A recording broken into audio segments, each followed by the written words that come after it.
सावधान, नौकार मंत्र करेंगे सभी। ओम ह्रीं नमो अर्हन्ताणम्। ओम ह्रीं नमो सिद्धाणम्।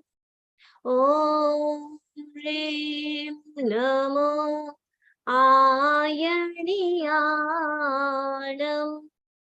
ओम ह्रीं नमो उवज्जायाणम्। ओम ह्रीं नमो लोये सव्वसाहुणम्।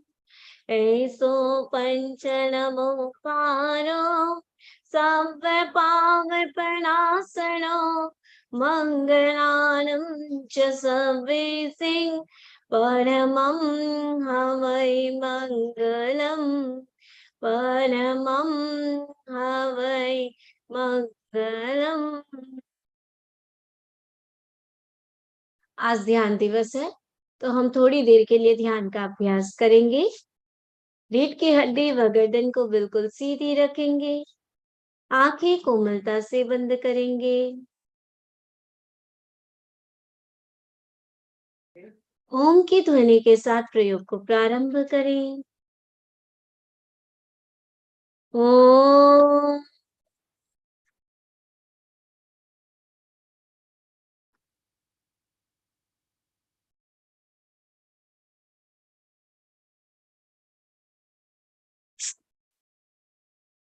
ओम।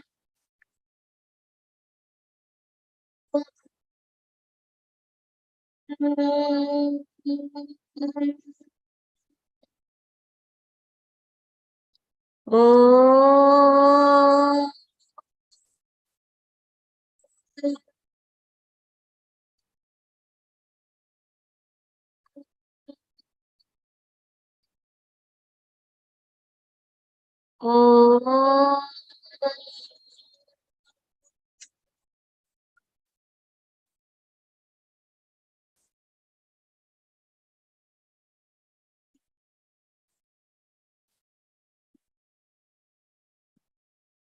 ओम।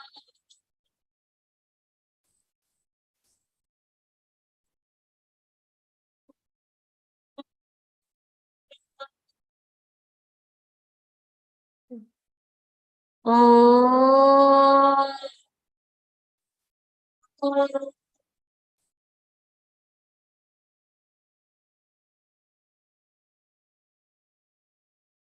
ओम।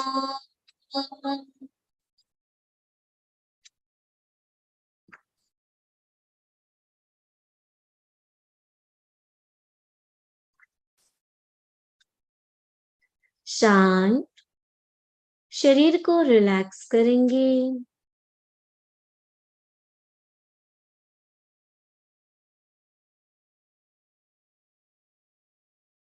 अनुभव करेंगे शरीर स्थिर वह शिथिल हो रहा है।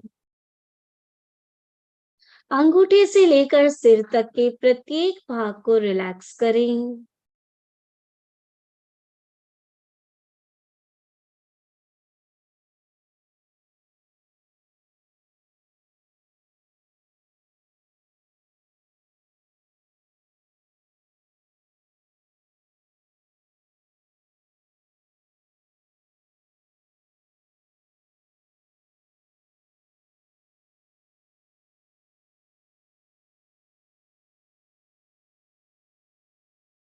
Relax the whole body. Each and every part of the body is getting relaxed. From toe to the crown of the head, everything is getting relaxed.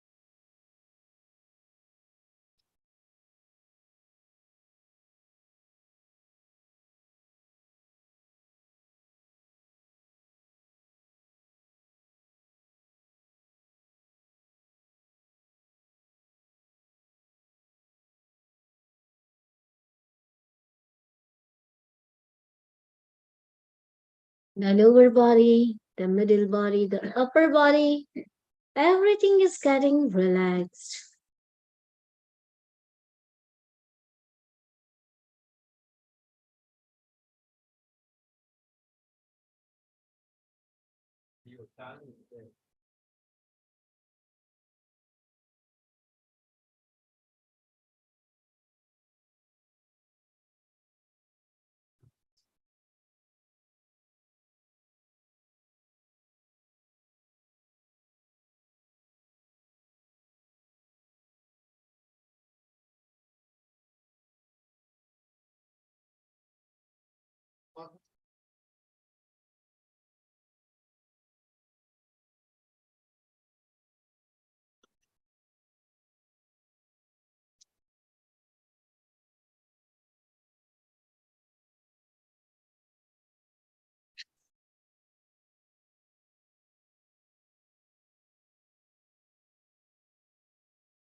अनुभव करेंगे.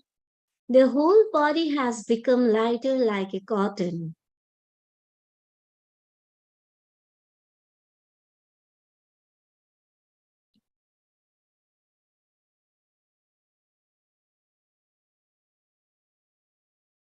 Feeling very calm and lighter.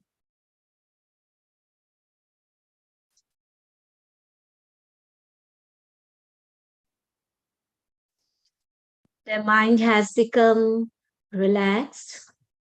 No thoughts, nothing. It has become very calm.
Just feel that you are free from the thoughts.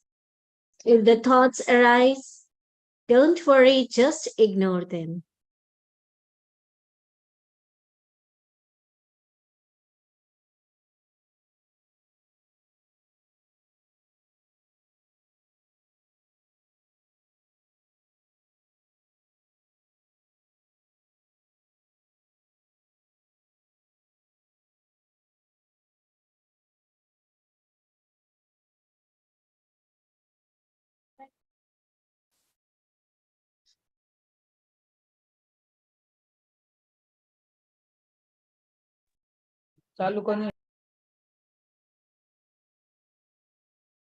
In between, just focus on the breathing also.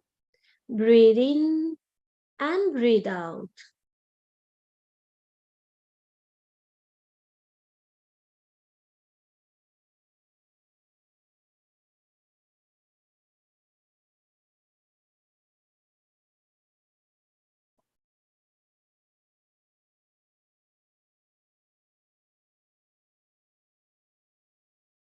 Take 2, 3 deep breaths. Inhale, exhale, inhale, exhale. Om Arham, Om Arham.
सामायिक का प्रत्याख्यान कर लेंगे।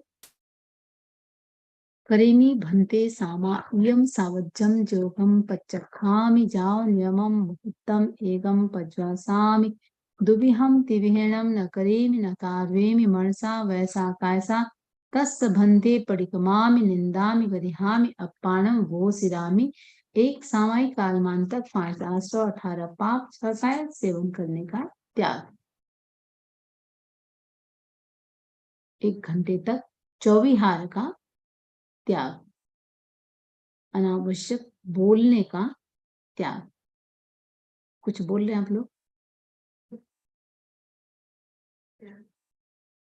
वैसे आज अपन मना रहे हैं ध्यान दिवस, ऐसे अभी आप लोग ध्यान कर लिए हैं, ठीक है। अभी अपन एक मंत्र के साथ नौकार मंत्र का 5 मिनट के लिए करेंगे। अपन पशु किए थे नमो रिहंतानम, यहाँ नमो सिद्धानम, नमो आयर्याणम, नमो उवज्झायणम, नमो लोए सब्ब साहुनी, ठीक है। 5 पद, 5 रंग, 5 स्थान। नमो निंतानम के साथ कौन सा रंग? व्हाइट। नमो सिद्धानम लाल। नमो आयर्याणम येलो। नमो उवज्झायणम नमो लोए सब्ब साहुनम गुड, ठीक है। तो ये 5, एक तो पहले आप लोग ये चीज किए हुए थे। यदि आप लोगों को लगता है कि हम 9 ग्रहों का ध्यान करेंगे तो 9 ग्रहों का केंद्र के साथ ध्यान कर सकते हैं। तो ग्रहों का कराऊं या ये 5 पदों का कराऊं? ग्रहों का, ठीक है।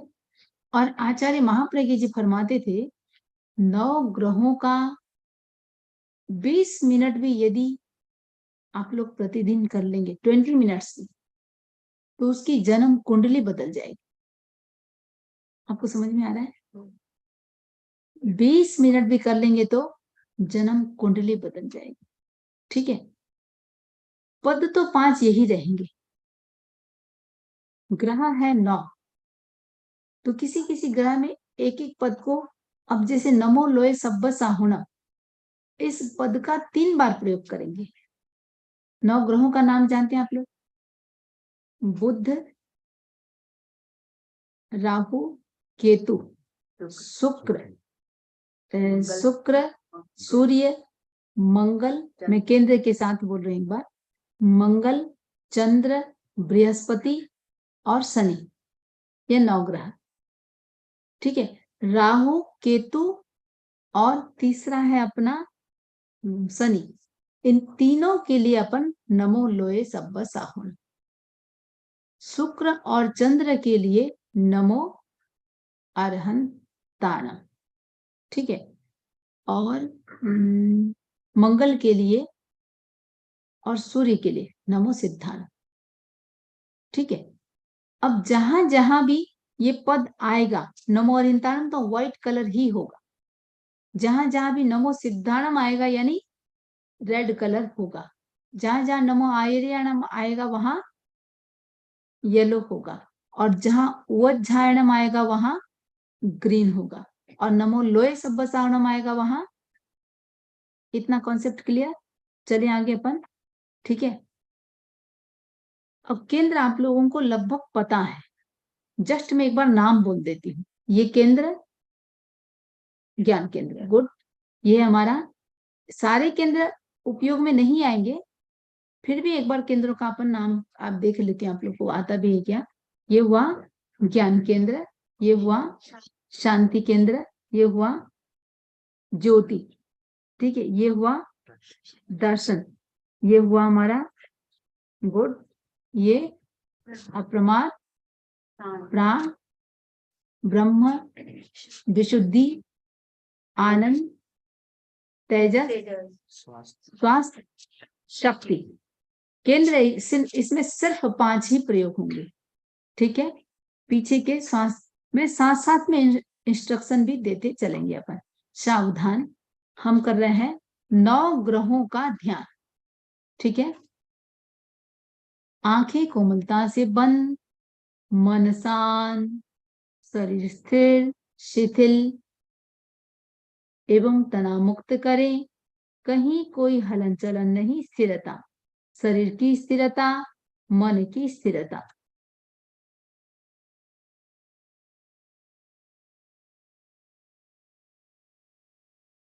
पूरा शरीर को ढीला छोड़ दे।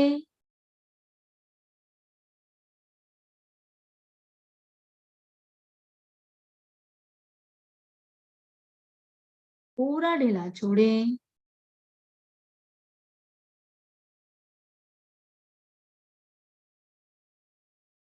नहीं छोड़े।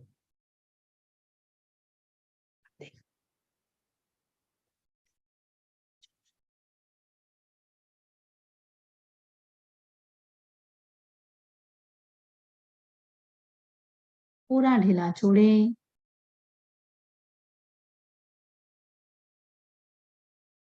मन बिल्कुल शांत।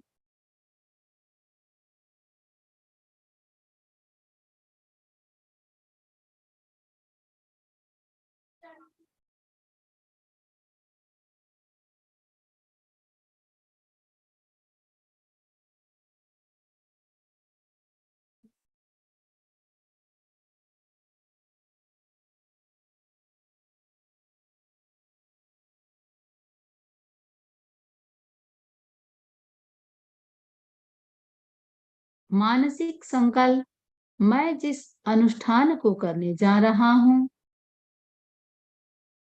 इससे सारे ग्रह मेरे अनुकूल होंगे। ग्रहों का अशुभ प्रभाव दूर होगा। वातावरण अनुकूल बनेगा।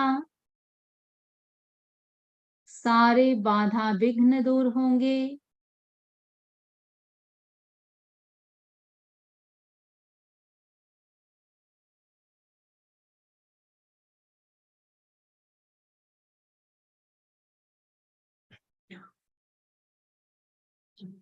लयबद्ध हम जप का प्रयोग करेंगे। एक स्वर में चित्त को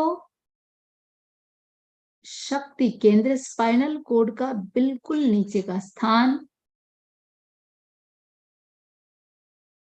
शक्ति केंद्र पर ध्यान केंद्रित करें। शक्ति केंद्र बुध ग्रह, हरा रंग ग्रीन कलर। ओम ह्रीम नमो वज्जायणम, एक एक पद को अपन 9 बार बोलेंगे बिल्कुल लयबद्धता के साथ। ओम ह्रीम नमो वज्जायणम।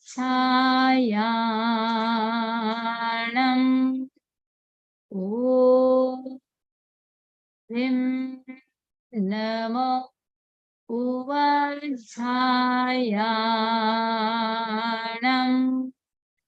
ओम ह्रीम नमो वज्जायणम।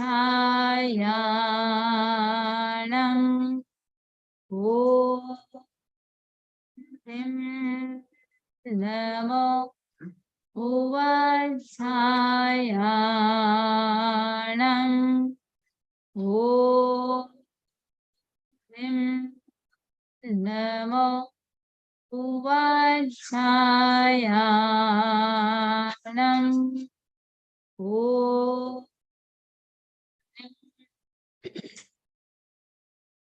वज्जायणम। ओम नमो वज्जायणम। ओम ह्रीम नमो वज्जायणम। ओम ह्रीम नमो वज्जायणम। शांत। चित्त को शक्ति केंद्र पर ही केंद्रित रखें। शक्ति केंद्र राहु ग्रह, नीला रंग ब्लू कलर। ओम ह्रीम नमो लोए सव्व साहुणम 9 टाइम्स करेंगे। ओम ह्रीम नमो लोये सवसापूर्णम्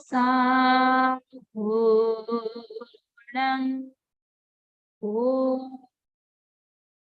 ह्रीं नमो लोये सवसापूर्णम् ॐ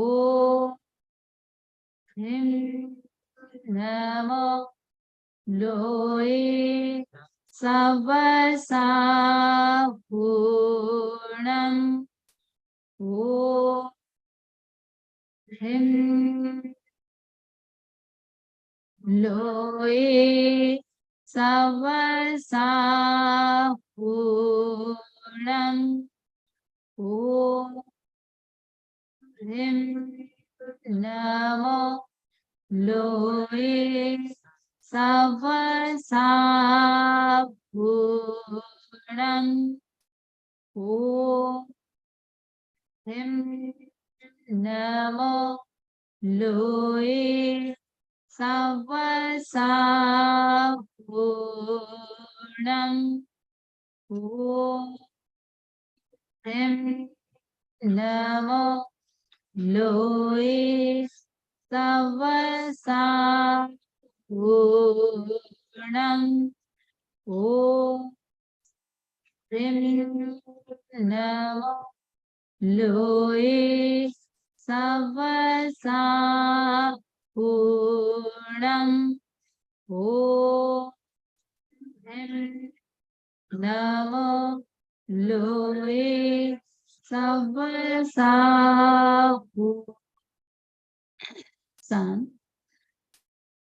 चित्त को शक्ति केंद्र पर ही केंद्रित रखें। शक्ति केंद्र मूलाधार चक्र, केतु ग्रह, नीला रंग ब्लू कलर। ओम ह्रीं नमो लोये सवसापूर्णम् 9 टाइम्स। ओम ह्रीं नमो लोये सवसापूर्णम् ॐ ह्रीं नमो सापूर्णम् ॐ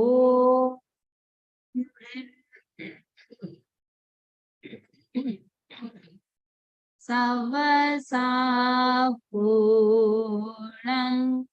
ॐ नमो लोये सवसापूर्णम् ॐ ह्रीं नमो लोये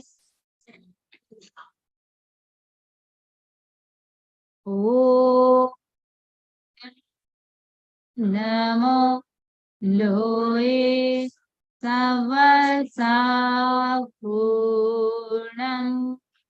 ॐ ह्रीं नमो लोये सवसापूर्णम् ॐ ह्रीं सापूर्णम् ॐ ह्रीं नमो लोये सवसापूर्णम्। अग्रिम बिल्कुल मन की शांति, एकदम चमकते हुए अक्षरों में उन स्थानों पर लिखा हुआ पढ़ेंगे मंत्र को। अब चित्त को स्वाधिष्ठान चक्र, स्वास्थ्य केंद्र पर केंद्रित करें। शक्ति केंद्र का ठीक आगे का स्थान, पेड़ों का स्थान, शुक्र ग्रह, सफेद रंग, बिल्कुल एकदम ब्राइट व्हाइट कलर। ओम ह्रीं नमो अरहंताणम्। ओम ह्रीं नमो अरहंताणम्। ॐ ह्रीं नमो अरहन्ताणम् ॐ ह्रीं नमो अरहन्ताणम् ॐ ह्रीं नमो अरहन्ताणम् ॐ ह्रीं नमो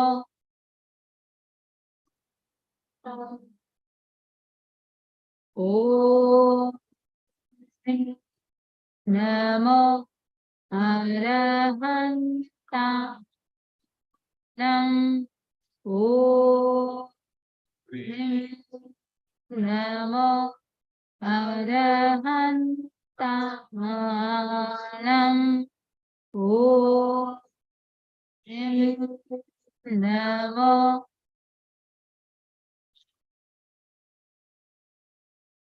ॐ ह्रीं नमो अरहन्ताणम् शांत अग्रिम चित्त को नाभि पर केंद्रित करें। नेवल का स्थान, तेजस केंद्र, सूर्य ग्रह। ओम ह्रीं नमो सिद्धाणम। ओम ऑरेंज कलर के साथ ओम ह्रीं नमो सिद्धाणम। ओम ह्रीं नमो सिद्धाणम। ओम ह्रीं नमो सिद्धाणम। ओम ह्रीं नमो ओम ह्रीं नमो सिद्धाणम। ओम ह्रीं नमो सिद्धाणम। ओम ह्रीं सिद्धाणम। ओम ह्रीं नमो सिद्धाणम। ओम सिद्धाणम। शांत अग्रिम चित्त को आनंद केंद्र हृदय पर केंद्रित करें। अनाहत चक्र, आनंद केंद्र, हृदय का स्थान, मंगल ग्रह, अरुण रंग, ऑरेंज कलर। ओम ह्रीं नमो सिद्धाणम। ओम ह्रीं नमो सिद्धाणम। ओम ह्रीं नमो सिद्धाणम।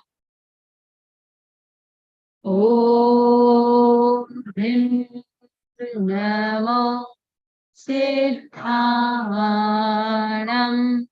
ओम सिद्धाणम।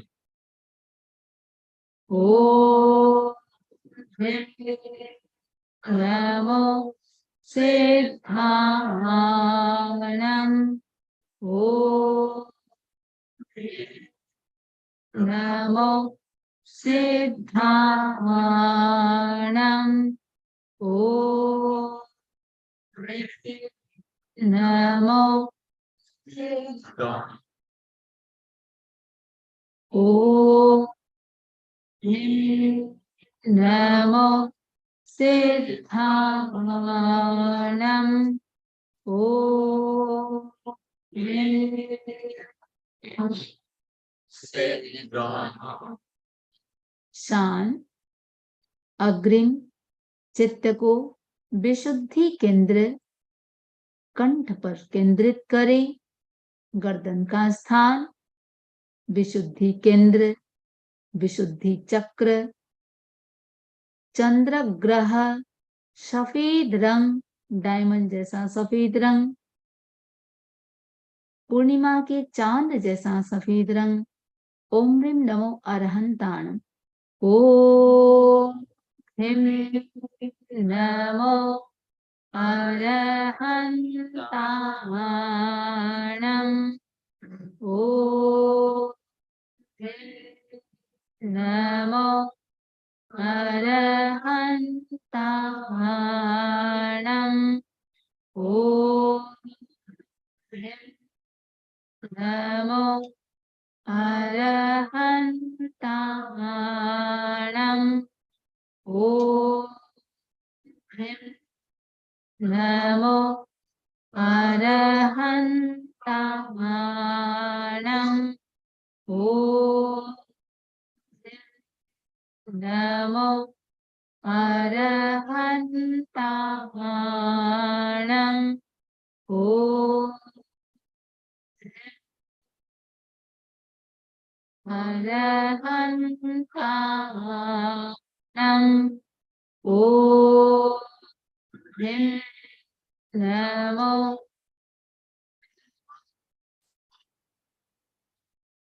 ओम ह्रीम नमो अरहंताणम। ओम नमो अरहंताणम।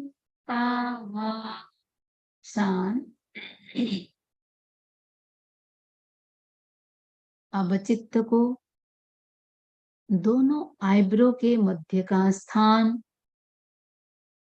दर्शन केंद्र, आज्ञा चक्र, दर्शन केंद्र पर केंद्रित करें। बिल्कुल दोनों भ्रिकुटियों के बीच का स्थान जहां हमारी बहनें बिंदी लगाती हैं।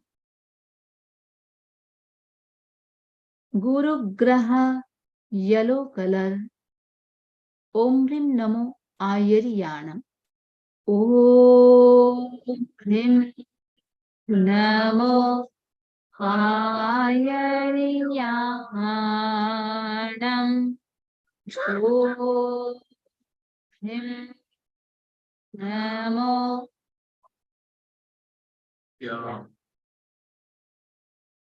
ओम ह्रीम नमो आयर्याणम। ओम ह्रीम नमो ओम ह्रीम नमो आयर्याणम। ओम ह्रीम नमो आयर्याणम। ओम ह्रीम नमो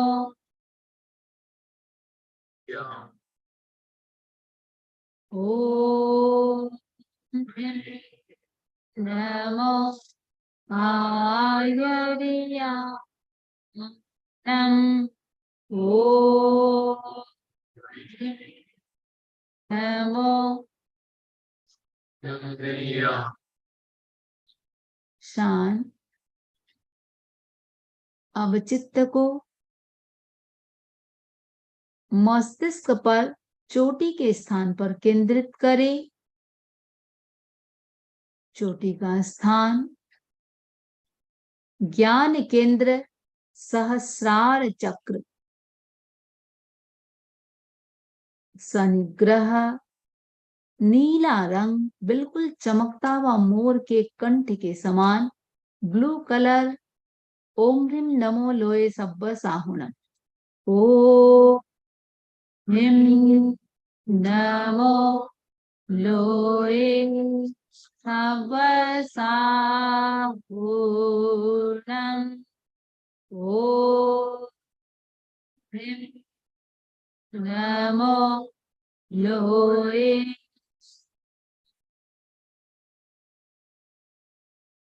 ओम नमो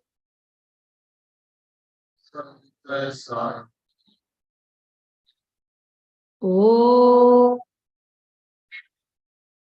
नमो लोहे सर्वसाभूषणम् ओम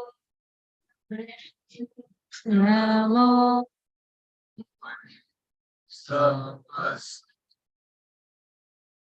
ओम नमो लोहे सर्वसाभूषणम् ओम नमो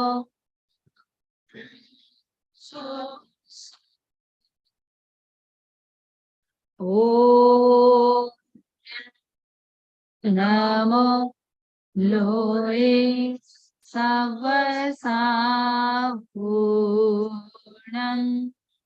ओम नमो लोहे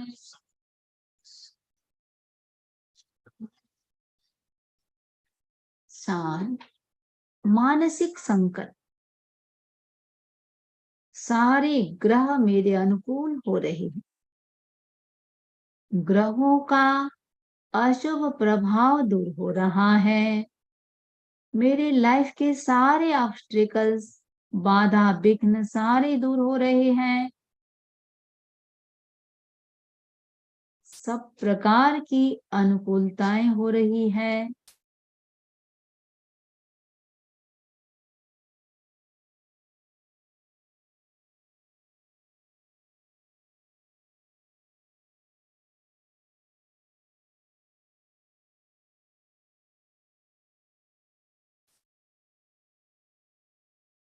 दो तीन लंबा गहरा श्वास लें, लंबा गहरा श्वास छोड़ें।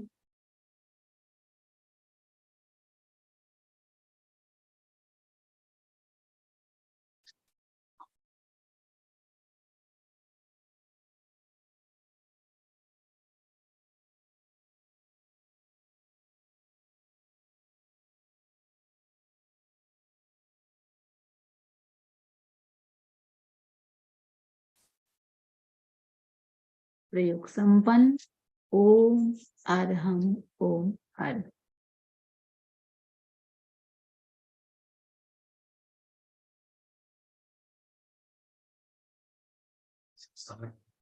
हाँ, करेमि भन्ते सामा इयं सावज्जं जोगं पच्चखामि जाओ नियमं मुहूर्तम एकं पश्वासामि दुविहं तिविहणं न करेमि न कार्वेमि मनसा वैसा कैसा तस् भन्ते परिसमामि निंदामि गरिहामि अप्पाणम बोसिरामि।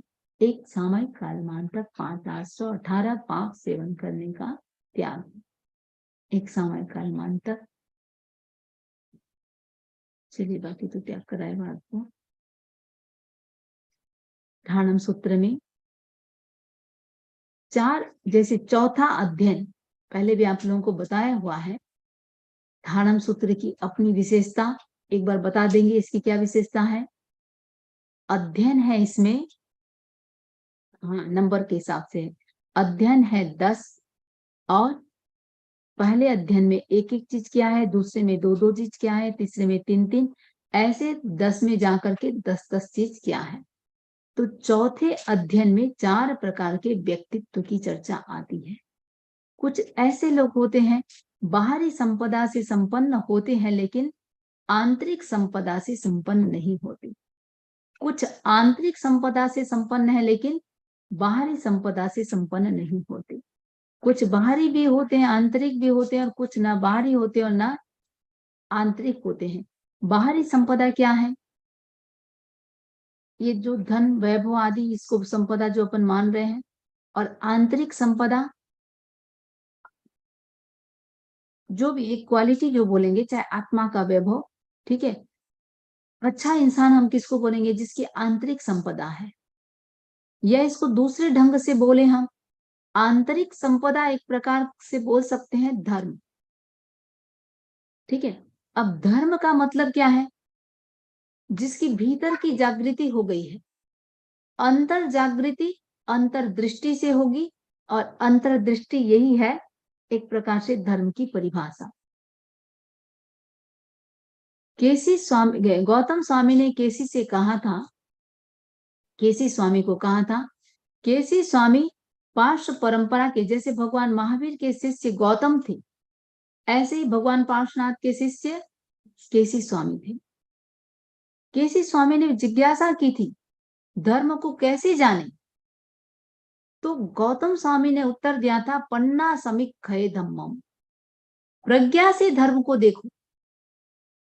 अब ये प्रज्ञा को हम जगाएं कैसे? दो प्रकार के व्यक्तित्व, एक बहिर्मुखी होते हैं और एक अंतर्मुखी। जो बहिर्मुखी हम किसको कहेंगे?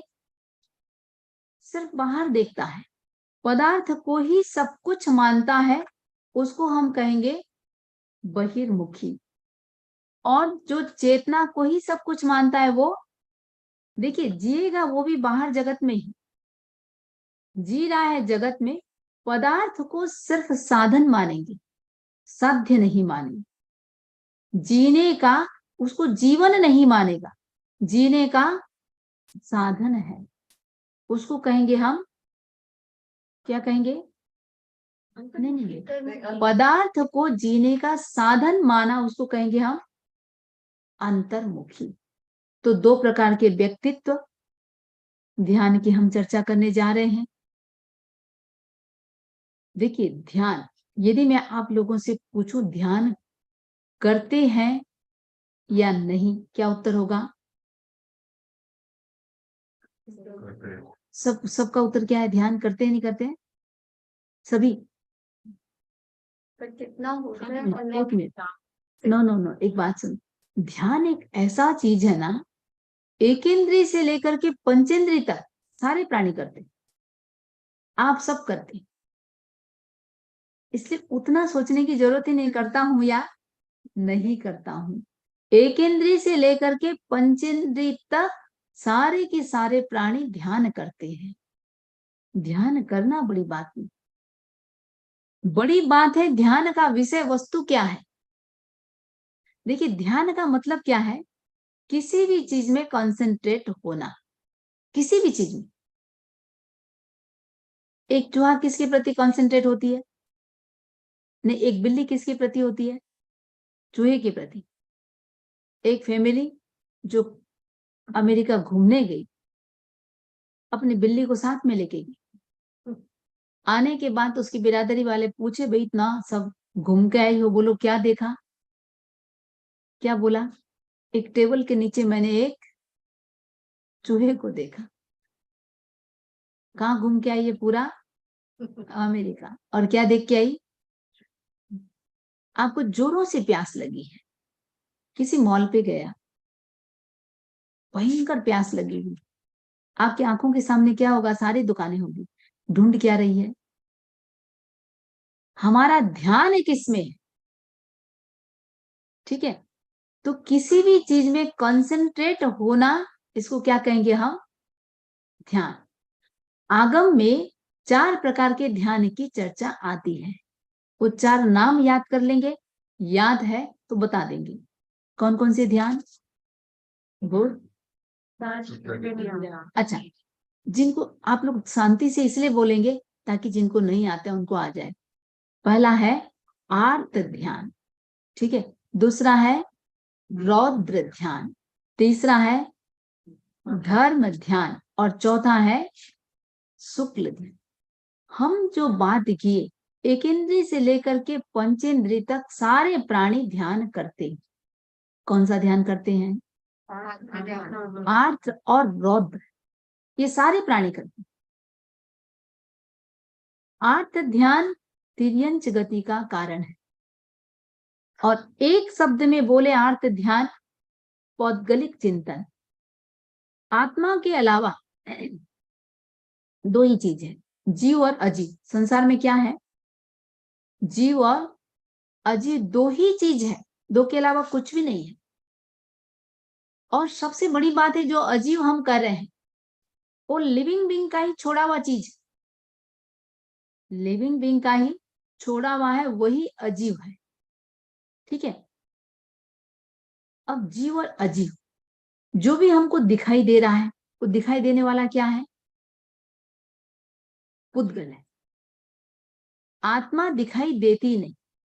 अब किसी, आप देख रहे हैं, आप हमको, मेरे को देख रहे हैं, मैं आप लोगों को देख रही हूँ, अपन ये टेबल को देख रहे हैं, माइक को देख रहे हैं, ये मकान को देख रहे हैं, हॉल को देख रहे हैं, ये सब क्या है? पुद्गल है। जिसमें स्पर्श, रस, गंध और वर्ण होता है उसको कहेंगे हम पुद्गल। चाहे उसको अजीव भी बोलेंगे हम, पुद्गल भी बोलेंगे, नॉन लिविंग बीइंग। ठीक है, तो अब मैं जो बात बता रही हूं, आर्त ध्यान क्या है? पौद्गलिक चिंतन। ठीक है, पैसा पुद्गल है, रोटी कपड़ा मकान सब पुद्गल है। व्यक्ति, हम जीते किसके लिए हैं? पुद्गल के लिए। 24 घंटा ध्यान किस में है? पुद्गल का ध्यान। और ये पुद्गल का ध्यान, ये हुआ आर्त ध्यान। आर्त ध्यान किस गति का कारण? तीर्यक। अब देखिए, पुद्गलों में तो साधु भी जी रहा है, सभी पुद्गलों में जी रहे हैं। एक उसी मैं बन जाना, एक तो एक को साधन मानना और एक को साध्य मानना। साधन और साध्य समझ गए आप लोग? खाना खाते हैं, ये खाने का लक्ष्य क्या है? हमारा जीने का साधन है, जीवन नहीं। ठीक है, किसी भी चीज को, पुद्गलों को हम लाइफ ना मान लें, वो जस्ट एक हमारा इंस्ट्रूमेंट है। जैसे एक व्यक्ति लकड़ी के सहारे चलता है, एक व्यक्ति लाठी के सहारे चलता है। पावर किस में? उस व्यक्ति में है या लाठी में है? चलने का पावर लाठी में है या व्यक्ति में है? क्योंकि लाठी में होता तो लाठी अकेले भी चल जाता है ना, वो एक जगह खड़ा नहीं होता। लकड़ी के बिना वो एक कदम भी नहीं चल सकता है। तो पावर है व्यक्ति में, फिर भी लकड़ी क्या है? साधन है। जितने भी पुद्गल हैं वो सब हमारा मात्र, उनके बिना एक मिनट नहीं चलेगा, चलेगा नहीं। लेकिन उनको सब कुछ ना मान ले। अब जैसे पैसे के बिना चलेगा नहीं सांसारिक व्यक्ति, पैसा बहुत कुछ है लेकिन सब कुछ नहीं है। मान क्या लिया है पैसे को? सब कुछ। बस वही समस्या कहाँ आती है? जहां हम एवरीथिंग मान ली, वो हमारी समस्या शुरुआत हो गई। सब कुछ क्या है? लाइफ। ठीक है, लेकिन लाइफ उन चीजों के बिना चलेगा नहीं। अब हम जो बात कर रहे हैं, आर्त ध्यान, इन पुद्गलों को ही दिमाग में रखना, ये क्या है? आर्त ध्यान। ये तिर्यंच गति का कारण। रौद्र ध्यान, रिएक्शन, जो भी प्रतिक्रियात्मक चिंतन, 24 घंटा उसने मेरे साथ ऐसा किया, जब तक बदला नहीं ले लूं तब तक भीतर से शांति नहीं। हिंसात्मक चिंतन, प्रतिक्रियात्मक चिंतन, ये है रौद्र ध्यान, जो किस गति का कारण?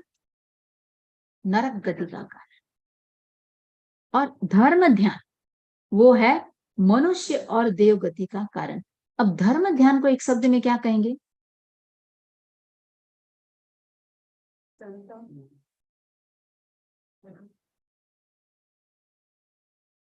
अपने स्वभाव में रहना। गुस्सा आत्मा का स्वभाव है क्या? देखिए, जिस चीज में अपन 24 घंटा नहीं रह सकते वो हमारा स्वभाव नहीं। बस इतना सा समझ लो आपने। जिस चीज में हम 24 घंटा गुस्सा करके कोई रह सकता है? अनंत हाँ बोल रहे हो आप? 24 घंटा गुस्सा कर सकते हैं? सांप, स्नेक 24 घंटा गुस्से में रहता है जो गुस्सा। सुनील जी बोलो, क्या बोलो, कुछ बोल रहे हैं? 24 घंटा कोई गुस्सा में रह सकता है?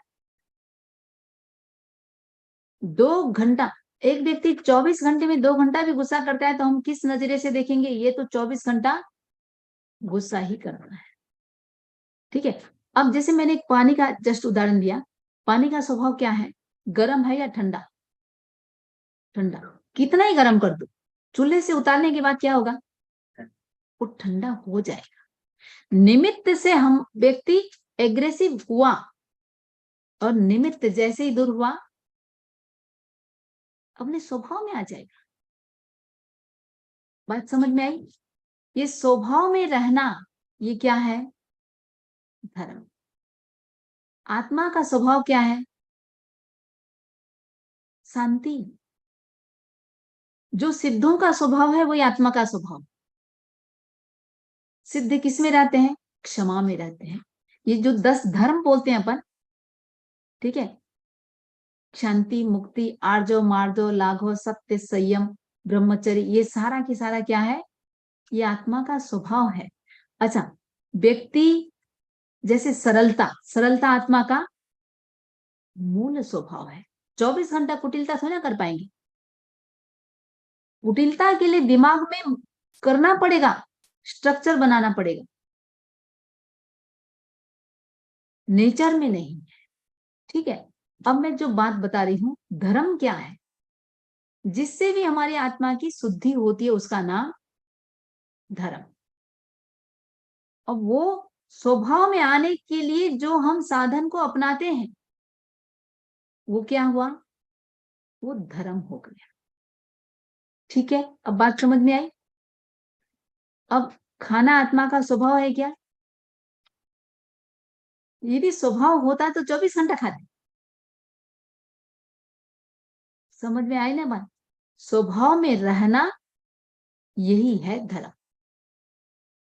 जब भी गुस्सा आए, हम विभाव में जा रहे हैं, एगेंस्ट में जा रहे हैं। आत्मा का जो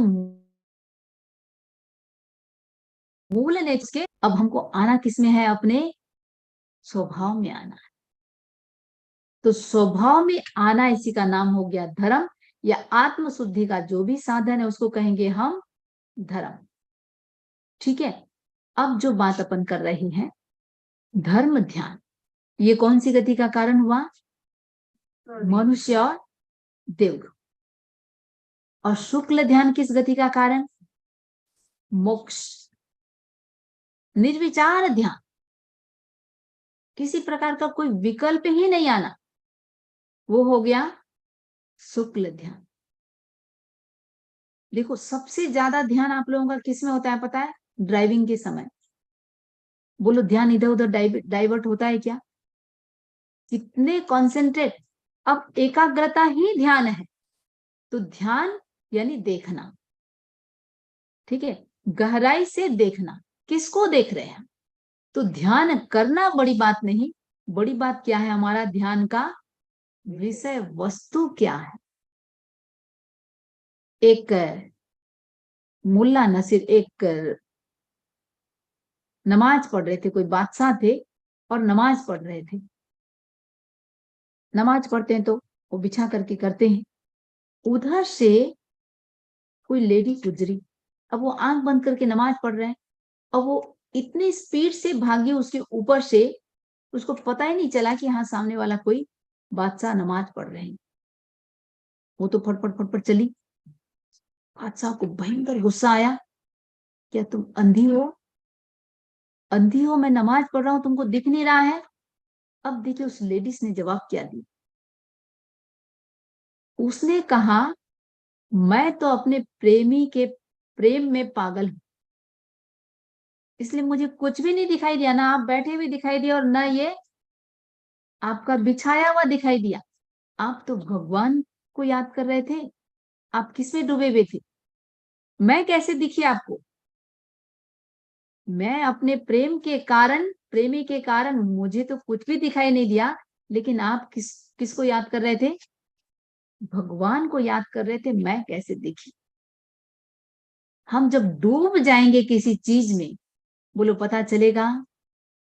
कुछ नहीं पता चलेगा। ध्यान देखना सीखे हम, गहराई में हम आना सीखें।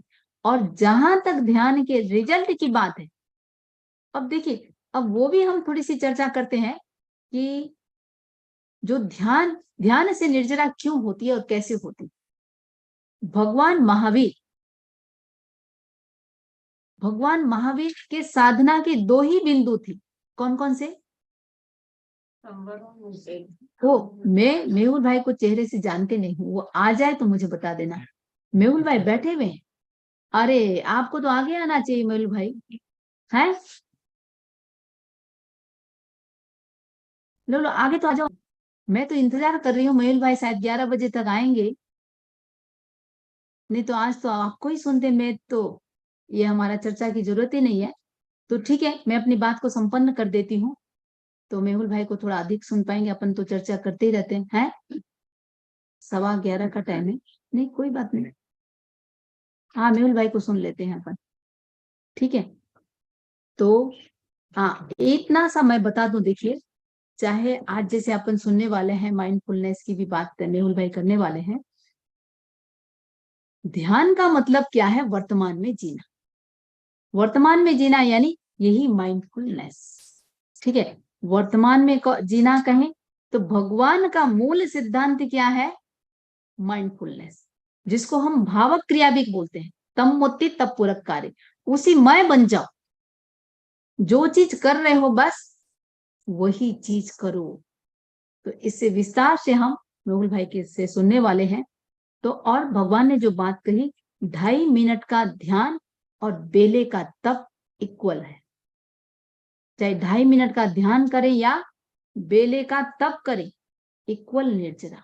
तो ध्यान का इतना महत्व है, मैं सोचती हूँ हर व्यक्ति को कम से कम आप 2.5 मिनट से शुरू कर दो, बहुत ज्यादा नहीं।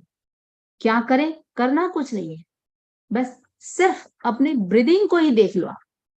सांस ले रहा हूं, छोड़ रहा हूं, उसी मैं बन जा। ये एक्सट्रीम निद्रा का कारण बनेगा। तो भगवान महावीर के भी दो ही साधना के बिंदु थे, तपस्या और ध्यान। तो हमने मूल देखिए, तपस्या भी क्यों किया पता है? ध्यान करने के लिए तप किया, तप करने के लिए ध्यान नहीं किया। अब हमने तप को तो पकड़ लिया और ध्यान को छोड़ दिया। एक प्रकार से बोल सकते हैं, ध्यान है रोटी और तपस्या है सब्जी। सब्जी सब्जी वो खा रहे हैं और मूल रोटी को छोड़ दी। तो खैर, ध्यान के महत्व को समझेंगे, और आज का विषय भी ध्यान है, और मेहुल भाई का भी विषय वही माइंडफुलनेस, ध्यान पर ही है। तो मैं मेहुल भाई से इनका पहले कोई परिचय दे रहे हैं, ठीक है। तो रश्मि जी को आमंत्रित करते हैं, रश्मि जी मेहुल भाई के बारे में परिचय कर रहे हैं।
Mute or unmute?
Yes.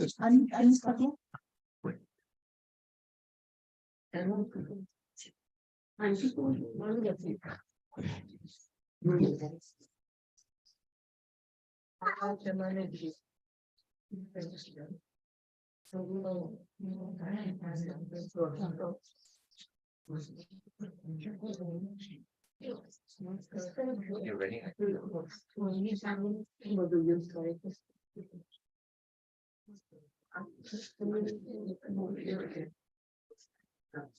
mean, I'm sorry.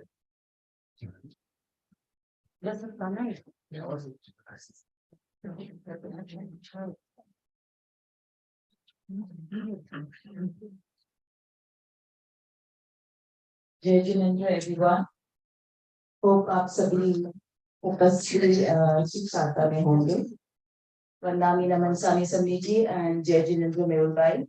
Just a quick introduction about Mehul Bhai. Dr. Mehul Bhai Sanrajka is the director of Institute of Genealogy, which represents 32 gene organizations in the UK in interfaith and governmental activities. He's also the founder and CEO of Learning Possibilities, platform to transform education for schools across the globe. Recently, he's been recognized for his services to the Jain faith and education, and he has been awarded an ME from Her Majesty the Queen for his tremendous hard work and dedication. Mehul Bhai has been closely associated with JVB and with Samnijis since many years, and we're delighted to have him for his lecture on mindfulness in meditation. So over to you, Mehul Bhai. Looking forward to it. Jai Jinendra, Vijaya Samniji, Vandami Namansami. I hope all of you are having a fruitful and enlightening Paryushan, and that you're in good Sata, and I hope that you remain in good Sata for the next 3 days. One of the things that I've often wondered about is when you look at the story of Bhagwan Mahavir, and yesterday we had Mahavir Jayanti on the 5th day of Paryushan. From the age of 30, when he took Diksha, to the age of 42, when he became a Keval Gnani, he spent those 12 years in in silence, without moving, and in meditation. And I've always wondered, what was the reason for this? Because it is a very different way of doing your practice to what we see today. And one of the things that I wanted to understand is what this actually achieves. So I've created a series of a number of lectures. It's not possible to condense them today in one, but I will start with the first one. So when you think about life, all types of life always has a mind of some sort, because it has a sense, even one sense. So you need a mind to feel that touch. But when you look at human life, there are two significant differences. The first is that we are the only life that actually can discriminate between what is right and what is wrong. We have that ability. Animals don't normally have that ability. And the second is that we are not leading a programmed life. When you look at the life of an animal, that life is spent looking for food, running from other predators, and trying to reproduce. And that is the life that they lead throughout their lives. We've overcome all of these. We don't have predators. We have Deliveroo and everybody else delivering. So we're not worried about looking for food. And we are not in a situation where all our time is taken up. So we have this scenario where we have both time and the ability to discriminate, which is what gives us the ability to follow religion and to move forward spiritually. Now, in that move spiritually, we have to think about this idea of what spirituality means. And as Jains, we believe in this idea of duality. So duality means there are two of me. There is this physical body, which is physical, material, and will definitely die at some point. And then there is the soul, which is energy and atma and consciousness, which is permanent. And if I believe that, then I also have to believe that this soul came from somewhere and goes somewhere, which is reincarnation. So I believe in Atma, I believe in reincarnation. But for that reincarnation to happen, there must be some mechanism to decide where I go and where I came from. And we call this mechanism karma. So karma decides on what happens to this Atma. This Atma goes through life, and this life means that we go from one to the other. And when you think about that, then you start wondering, what is the purpose of this body? And there are two purposes of this body. And I'll explain that by a practical example. But the first is that this body is here because this body is physical, and my karma is physical. Karma is particle. So because it is physical, I need a physical body in order to experience this karma. So if I have happiness, if I have sadness, if I have pain, if I have suffering, the karma, it gives me that experience through this physical body because it is a physical particle. And so you go through life experiencing what you have bound. Okay?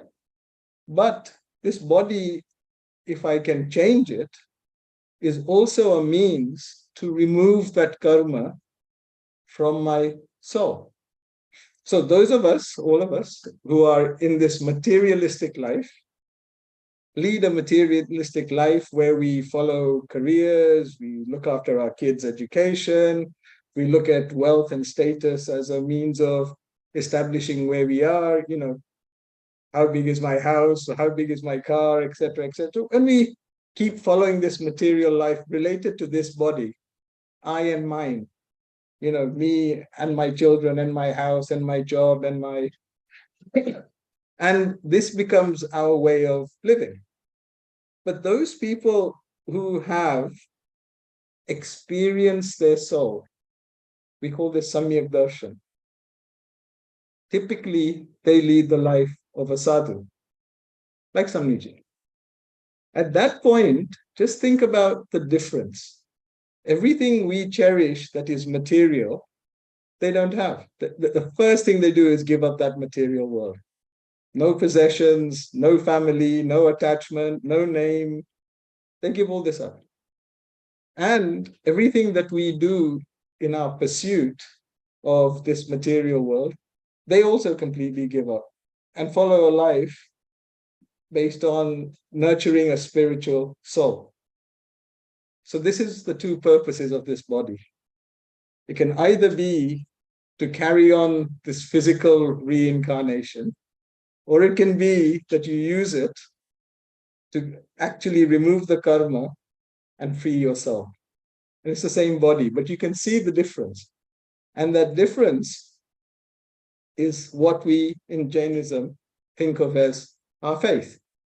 The more you are towards that idea of what Samniji is doing, the more you are towards this faith or this belief in your Atma. We all have this belief, but the stronger the belief, the more we go in that direction. Okay? So in that scenario, what happens? Well, if you think about what mindfulness is, let's define it. It's a very difficult word, but if you're mindful, you're normally careful, you're conscientious. So the opposite of that must be careless. And that's what lack of mindfulness is carelessness. And in that carelessness, we basically are running in a way where what the mind is doing is actually running without our control. And in that, we basically are following this path of suffering. So let me explain that. So when we talk about karma and soul, there are two things that always come to mind. The first is this idea of binding the karma, because if you don't bind it, how will you have the next life? And the idea of releasing the karma. And when we look at most people are good people in the sense that what they do, what they say, you look at them and say, these are good people. But to bind karma, you need to attract it to you first. And that attraction depends on three things: what you do, what you say, and what you think. Man, vachan, and kaya. And they are all equal. I don't have to hit anybody. I just have to think about hitting anybody, and it will bind the same karma. Most of us are cowards. We don't hit anybody, and we don't say we're going to hit anybody, but we think it. And in that thinking, we are binding every time. So this binding, this action, we call it yoga. So yoga is any action of mind, body, and speech, keeps attracting this karma to us. The second element in this is what sticks it to our Atma, and that is passion, rag, anger, pride, deceit, greed. That's why when we look at sadhus who are disciplined, who don't have this, we call them vitrag. Because they don't, although they might have thoughts which attract the karma, they don't have the passion to bind it, and the karma falls away. But we are not in that scenario. So we are now in a situation where our minds, due to the thoughts, are attracting karma. And because we have passion, and Samniji talked about Artha Dhyan. Artha Dhyan is sorrowful, mournful meditation. Why did this happen to me? And, why did I hurt myself? And why am I suffering this disease? And, why didn't my children get the grades they should have? And you sit in self-pity. And Rodra Dhyan is cruel. So cruel meaning that you see somebody you don't like and something happens, they fall over and say, good, you deserve it. And what are you doing? You're basically putting yourself in a situation where your mind is on sinful acts, but you feel okay because you haven't done anything, but you have. So when you think about this, let's think about this idea of karma, because this is something that is worth knowing. When you bind karma, what happens is that you get a feeling, an emotion. Say I get anger. And I get anger, and then at this point, I have anger. You see this with children. They sometimes know that their mother is a bit on edge, so they will run and keep away. What is that? That is just anger rising, but nothing has happened yet. And then something happens. So you see that your children haven't tidied the room, and you become angry. So from the passion, you now exhibit that anger, right? And in that anger, you bind the karma of anger again. So this cycle is now going to go. So when you think about this cycle, if you look at the same scenario with the kids leaving the room in a mess, on other days when you don't have anger, you say, these kids, have a laugh, you clean it up, and you move on. So the scenario is just an environment. It is not the cause. When people, some of you I know are medical people. So when you talk about genes and genetic diseases, often I hear medics say that if you have the genes, it loads your gun, but you need the environment to pull the trigger. if you don't provide the environment, nothing happens. It's the same thing that you look for an environment. So if that situation isn't causing this, then it is you causing this situation. And that means that when you bind karma, it does not have the third person's name on it. It doesn't say, this karma was my anger with Sunil Bhai. It just says, I have anger, I bind karma of anger. So you're not actually binding anger because that person did something. You are using that person as a catalyst, and this catalyst we call nimit. So everybody and everything around you is a catalyst. And that catalyst means that you use that as a reason for your passion to take life. So when you've done that, you've had the thought, and now you've attached that thought to a person, a memory, an environment, an experience. And when you think about those as well, you see, if you're sitting here, how many of you know who is sitting behind you? How many of you know the color of the person, of the shirt of the person sitting behind you? We are very limited in what we see and observe. And our memories are made out of those limited views. But what we do with those is that we fill them in. So when you ask two people, what did I say today? You'll get two different versions. So you'll have these memories that you have, for want of a better word, made up.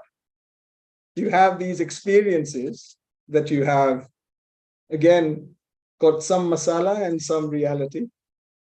And then with humans, we also have an interesting ability, which animals don't have, that we are happy to take on other people's experiences as our own. If somebody says to me, I walk from here to Pinner Station, and there's a gang on the way, and it's very dangerous. I've never been there, but I've now taken this experience on. And the time I have to walk to Pinner Station, I'll say, oh, there's a gang here. I've no experience of this. But I'm happy to take other people's experiences and add them to mine. So I have all of these things. And when all of these things are there and I have karma rising, what I do is I take this karma and attach it. And once I've attached the thought and the passion, I have both ingredients to bind that karma. That two ingredients are both mine. So how did the karma rise? Because of my previous karma. Who gave this thought life? I did. Whose memories are there? Mine. There's no third person involved in any of this. So when we sit and always blame bad luck, everybody else, other people, there is no other people. There is no bad luck. You can go to a place where you say, oh, people are so poor here, and yet they'll be very happy. And you can go to a place where they live in luxury, and yet there is misery and sadness and depression. So how does your environment actually give you anything? We live on this idea that if we have something, it will bring us happiness. I'll tell you that if you want happiness, change your thoughts. The second thing that happens is once we have it and we attach happiness to it. So this is like a proxy. You see a lot of parents, when they have kids, attach their happiness to the kids' outcomes. They did really well in their exams, I'm happy. And then you hear that, this person's children did a bit better, and you're sad. Was that in your control? Is it ever in your control? You have two kids, and you bring them up with the same love and care, put them in the same school. Are they going to be the same? You drive them to and from the school and the classes and the music and the arts and the sports and the drama. Is that going to guarantee the grade? All your effort, no outcome. You have no control of outcome. The only thing in your hands is effort. And yet, what we do is we live as if we can control every outcome, and we're going to live forever. This is the life that we attach to this physical body. So if we are in a situation where we're not able to control this, And we've given this proxy to things that we remain attached to. And just let me explain this word attachment, because I think it's an important word. If you're sitting in a park and there is some swings, kids playing on the swings, and the first kid falls over, you will say, oh, I hope the mother is around somewhere. I hope he's not hurt. But you go back to your phone and whatever you're doing. Then the second kid falls over and that's yours. Suddenly there's panic and you rush. The same situation, but you have attachment to one and not to the other. So your attachment, your physical possessions, your idea of me and mine are all the things that basically give you this sense of happiness and sadness, the sense of whether things are going well or not going well. And that's what you measure everything by. That we're doing well, we've, got a good job, good house, all the rest of that.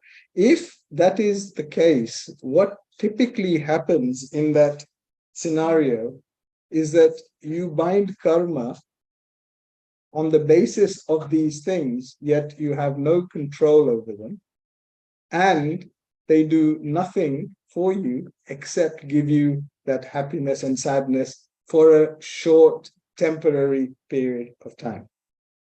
When you then keep binding this karma, at some point this karma has to manifest. It has to give you its results. And how does it do that? The easiest way for it to do that is that it gives you that feeling and that sensation. Once you have that feeling and sensation, and this is coming back to the story of Bhagwan Mahadev, when you have that feeling and that sensation, it will give you thoughts and emotions and feelings. When you meditate, how often do you hear, if a thought comes, watch it and let it go? Watch it and let it go. What does that tell you? That means that it is possible to let it go. What we do instead is we take that thought and we believe it's ours. This is my thought, or, I'm feeling angry today, or I'm feeling happy today. And we take that thought and we then start attaching things to it. And typically, those things tend to be in the future or in the past. So if, somebody talked about doing dhyan whilst you're driving. Most people, when they have reached here, have not observed anything on the road or the pavement. They're lost in their thought. They're talking to somebody, the radio is on, there are people in the car, and their mind is somewhere else. If you're in that scenario, what are you still doing? You're binding karma. And you're binding karma that basically is guaranteeing your future happiness or sadness. You are what you think.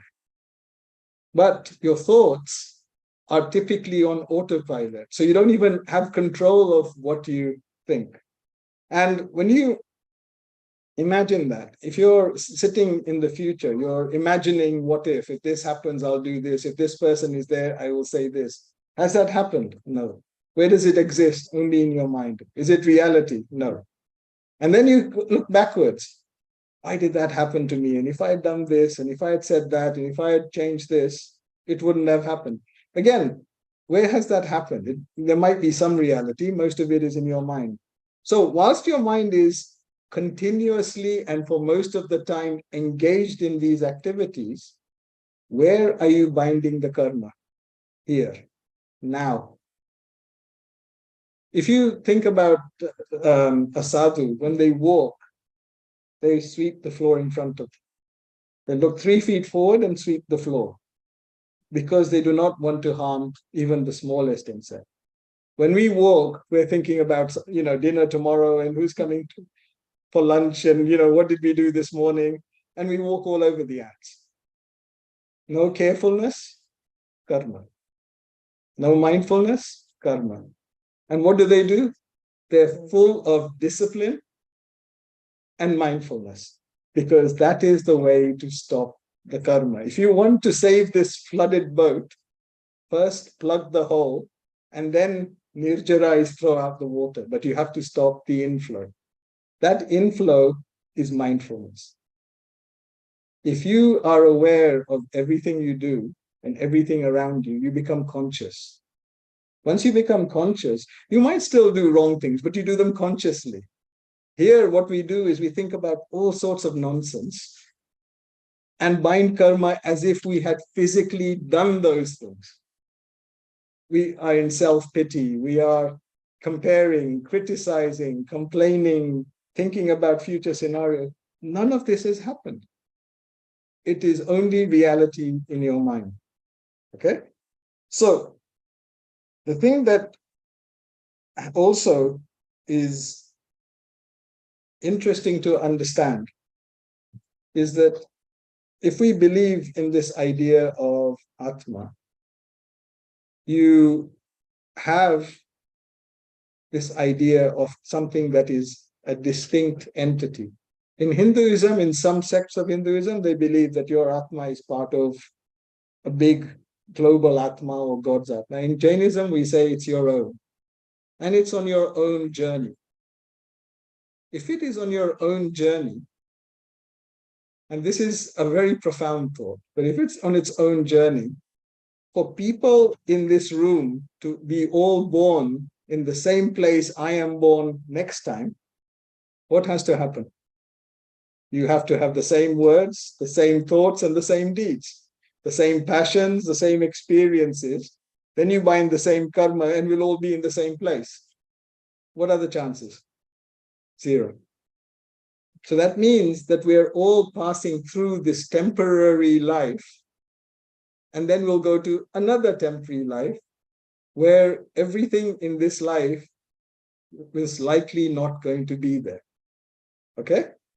And yet, and if in that temporary life, every time something happens, we sit and point at other people. We say, because of him, I got angry. Because of her, I feel upset. What we're doing is using all the catalysts, all the limits, all the environment around us to justify all the things that happen in our minds. And in doing that, we basically believe we're okay. It's that other person that did this to me. And we go through that life, and at the end of that life, we're bound all of this karma. And then we have another life. Yet at the same time, we do things like this, Paryushan and other religious activities and whatever. So from our actions and our words, we are very good people. But because we don't switch this off 24 hours, we are knowingly or unknowingly, janta ajanta, man vachan kaya, binding karma that is fueling the next birth, keeping us locked. And the people who break out of this, like Samniji, they don't lead this life. Their life is on mindfulness, always. Meditation, discipline, get up at the same time, do things in order. When you sit down, check the chair. When you get up, make sure you're not stepping on anything. When you give something, make sure that you give it correct. Mindfulness, just watch. When you watch what their actions, everything is done precisely. And in that preciseness, they're closing the doors to the karma coming in. Ours are not only open, we don't even know where they are. They just happen. Okay? So, the other thing that you then need to think about is this, that if in this scenario, there are the 3 or 4 things that I've said, we're on an individual journey. This journey basically means that we, until we move our belief from the body to this soul, will carry on leading this life of the body.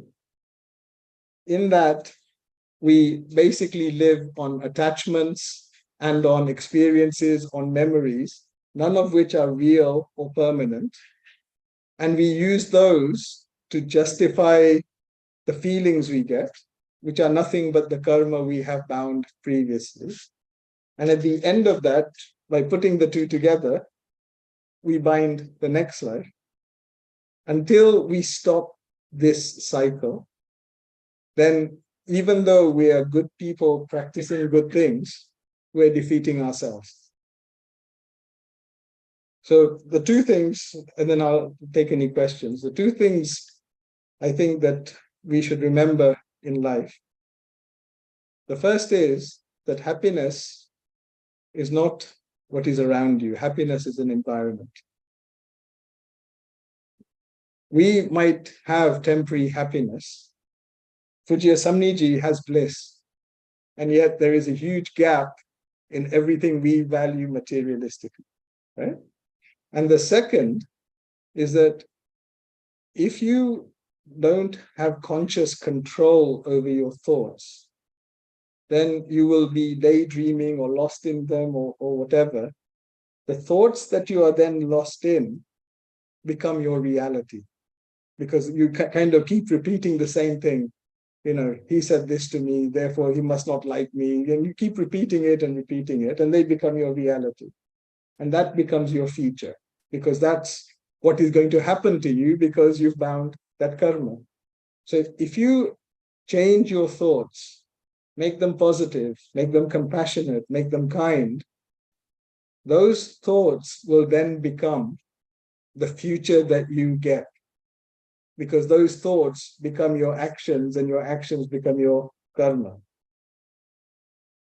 When you look at this idea, and you know, people often ask about this idea of shedding karma, nirjara.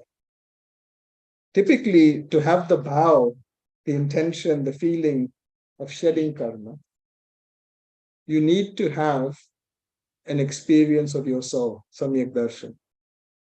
And most people who have samyak darshan take diksha after samyak darshan. So if you're not going to be able to easily shed karma, then the only thing that is possible is to keep binding good karma. So when that good karma when that bad karma rises, you also have the good karma, which will take away some of the pain of that. If your karma is such that you have to have a car crash, maybe this is just a scrape. It's not a write-off. People will look at that scrape and sit there and cry about it. My new car got scraped, and you know, I've got such bad luck, and that person wasn't looking where they were going, and I bet they were on their phone. But you can look at it the other way. I only had a scrape. My good karma saved me. And if you change that life to a positive set of thoughts, positive experiences, you see, we always sit and compare ourselves with others. This is how we check where we are. You know, how far has he got in his career and how far am I? You know, which college has his kids got to and which have mine. Yet these things don't matter, because when you came into this life, who knows how much karma you came with and how much they came with. You're on an individual journey. This is not a race. There's no comparison.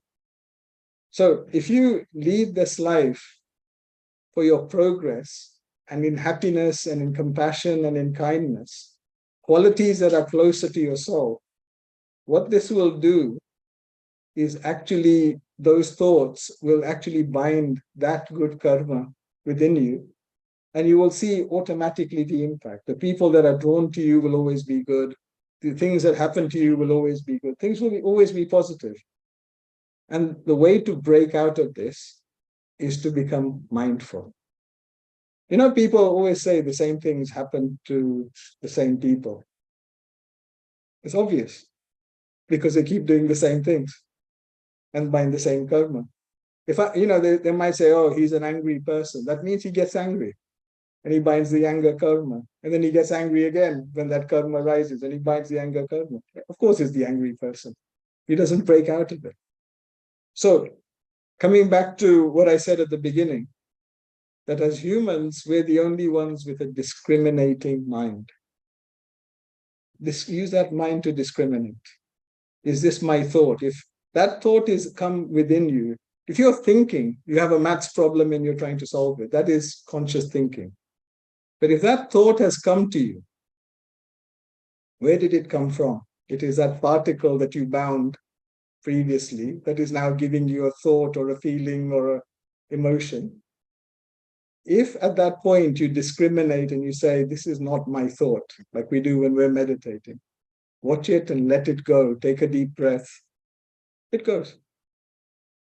If you use it and say, of course, yes, they did this, it perpetuates. So I'm going to stop there. It's 1:45, but happy to take any questions. Please. Mehul, आपने बोला कि there should not be passion, but without a passion, how can you achieve what you want to achieve? You see, when you think about passion, there are types of passion. So the type of passion that we are stuck in is passion that is anger, pride, deceit, greed, jealousy, hatred, the negative, sinful passions. If your passions are, you're full of compassion, full of energy, full of positivity, you will bind that good karma. But to do that, you typically have to do it consciously. You have to put that effort into it. Whereas these others will just come because they are the things that are within you, bound within you. But they're not yours. That's the difference. As soon as you start thinking of them as yours, that, I'm not feeling happy today. The correct phrase is probably that unhappiness is rising within me because it's from somewhere, but it's not mine. So yes, passion is not the problem. The problem is the passions that come, and because of that, you're then in your mind lost in thought. I have a question. You mentioned about nimit. That person is a nimit, but it's you who are binding the karma. Yes. Do the nimit also bind the karma? Because nimit here is the bad thought. Well, nimit, the person who is a nimit will bind the karma if they are careless. But sometimes what happens is that you may not even know me. The first time you're seeing me, and you might be sitting there saying, how can he wear a shirt like that? How can he sit and do this? What gives him the right to say this? You're already using me as a reason to drive those thoughts within you. I haven't done anything yet. So typically what happens is that those people are binding in their own way. What you're doing is using that. So if I, give you an example. So my wife works in diabetes, and what she always tells me is that genetically you're prone to diabetes, but if your health and your lifestyle is bad, you will get it. If your health and your lifestyle is good, even though you're genetically prone to it, you won't get it. It's the same thing. You get the thought. If you then use that thought and find something or somebody as an excuse in which to propagate that thought, give it energy, give it some masala, give it some life, then that gives you the benefits or the rewards or the suffering. Make sense? Yeah. But I just want to ask to have a good life next time. Mm-hmm. But I don't know right now what will be the next, or what was my past life. Yeah. So to do anything, good deeds right now to make this life good. So I'm not talking means of good deeds to make myself happy or positive. I'm talking from karma perspective. So my aim should be making this life good as a good human being, or doing good deeds to make next life, or like to stop the cycle of birth and death. So two things I ask, like should be thinking now and should be becoming monk or that is necessary, or I just make myself or doing good, it might make myself happy, but the happy is not my aim. Aim is to make me good, like from Atma perspective. So the fact that you have this life, the fact that you have this religion, the fact that you have faith in this religion, the fact that you have the ability to practice this religion are the things that tell me that this is a very good life, which means that you must have done lots of good things in the last life to actually get here. Okay? And now you've got to this life. What have you got? You have a path, you have faith, you have belief, and you have a body that can practice this religion. If you don't use this, then you've wasted it from an Atma perspective. Okay? Now, when you think about, Atma, what happens is when we get to this type of life, we basically look at it and say, life isn't so bad. Why do people keep talking about all this? Life is okay, it's good, a few ups and downs, but that's this life. The trees outside is life. People born in Africa without food is life. All this is life. And from going from this one to any of those is possible just by your thoughts. So the idea is that if you move your belief, or at some point you experience your soul, you get samyak darshan. At that point, you then realize that this body is not there for the good life. It's a prison for this soul that is permanent, because the body is going to grow old, have disease, have, pain, and die. But the soul has to carry on. So what you want to do is get rid of the idea of having a body in any life. And taking Diksha is the way to do this, because what it does is that it removes everything related to the body, the I and mind, the attachment, the name, the possessions. It removes fear. I mean, imagine where you don't have a mobile phone and credit card and you have to go from one place to another. Any of you will come back to collect it. If you're a sadhu, it's a way of life. Imagine if you don't know where your next meal is coming from because you have to go for gochari. It kills fear, it kills attachment, it kills this idea of ego. Once you destroy these things and your mind is disciplined and in focus, then all that happens is that the karma starts to shed until the point where you have none left and you're pure and in bliss. So that is the point. But to get to that point, there is one problem. And the one problem is in none of the agams that we have is there a prescription. It doesn't say if you do this, this, and this, you will get samyak darshan and life can carry on. So when we do all this religious activity, derasar, Paryushan, etc., we're doing it with the hope of shedding or lessening some of this, binding good karma, thinning our karma, in the hope that there is some experience of this soul. And that experience will change everything else because it changes our viewpoint. Today, it's a hypothetical thing. I keep talking about Atma. I've never seen it. So it's a theoretical thing. I've got to assume because I see that when people die, they look different. So something has left. And that is the Atma. So there must be something there. But that's it. Once I experience it, I know exactly what it is. My point of view changes. And once that changes, my behavior changes. Because I don't have any attachment to this, worldly things. I know they're only temporary. Because I now know what is permanent. If all of these curtains were closed, and I sit here and explain to you what the sun is, you've never seen the sun, and I keep telling you it's a disk, it's big ball, it's yellow, so much light, whatever. You might have some ideas, but it's theory. As soon as you step outside in the sun, your experience will change completely. It's the same thing. So the aim of this life is to keep progressing until we get to the point where we start experiencing what is inside. That will change our perspective and the direction. Make sense? So basically, we should be doing good deed Yes. for this life, Yes. no doubt. So This life we don't.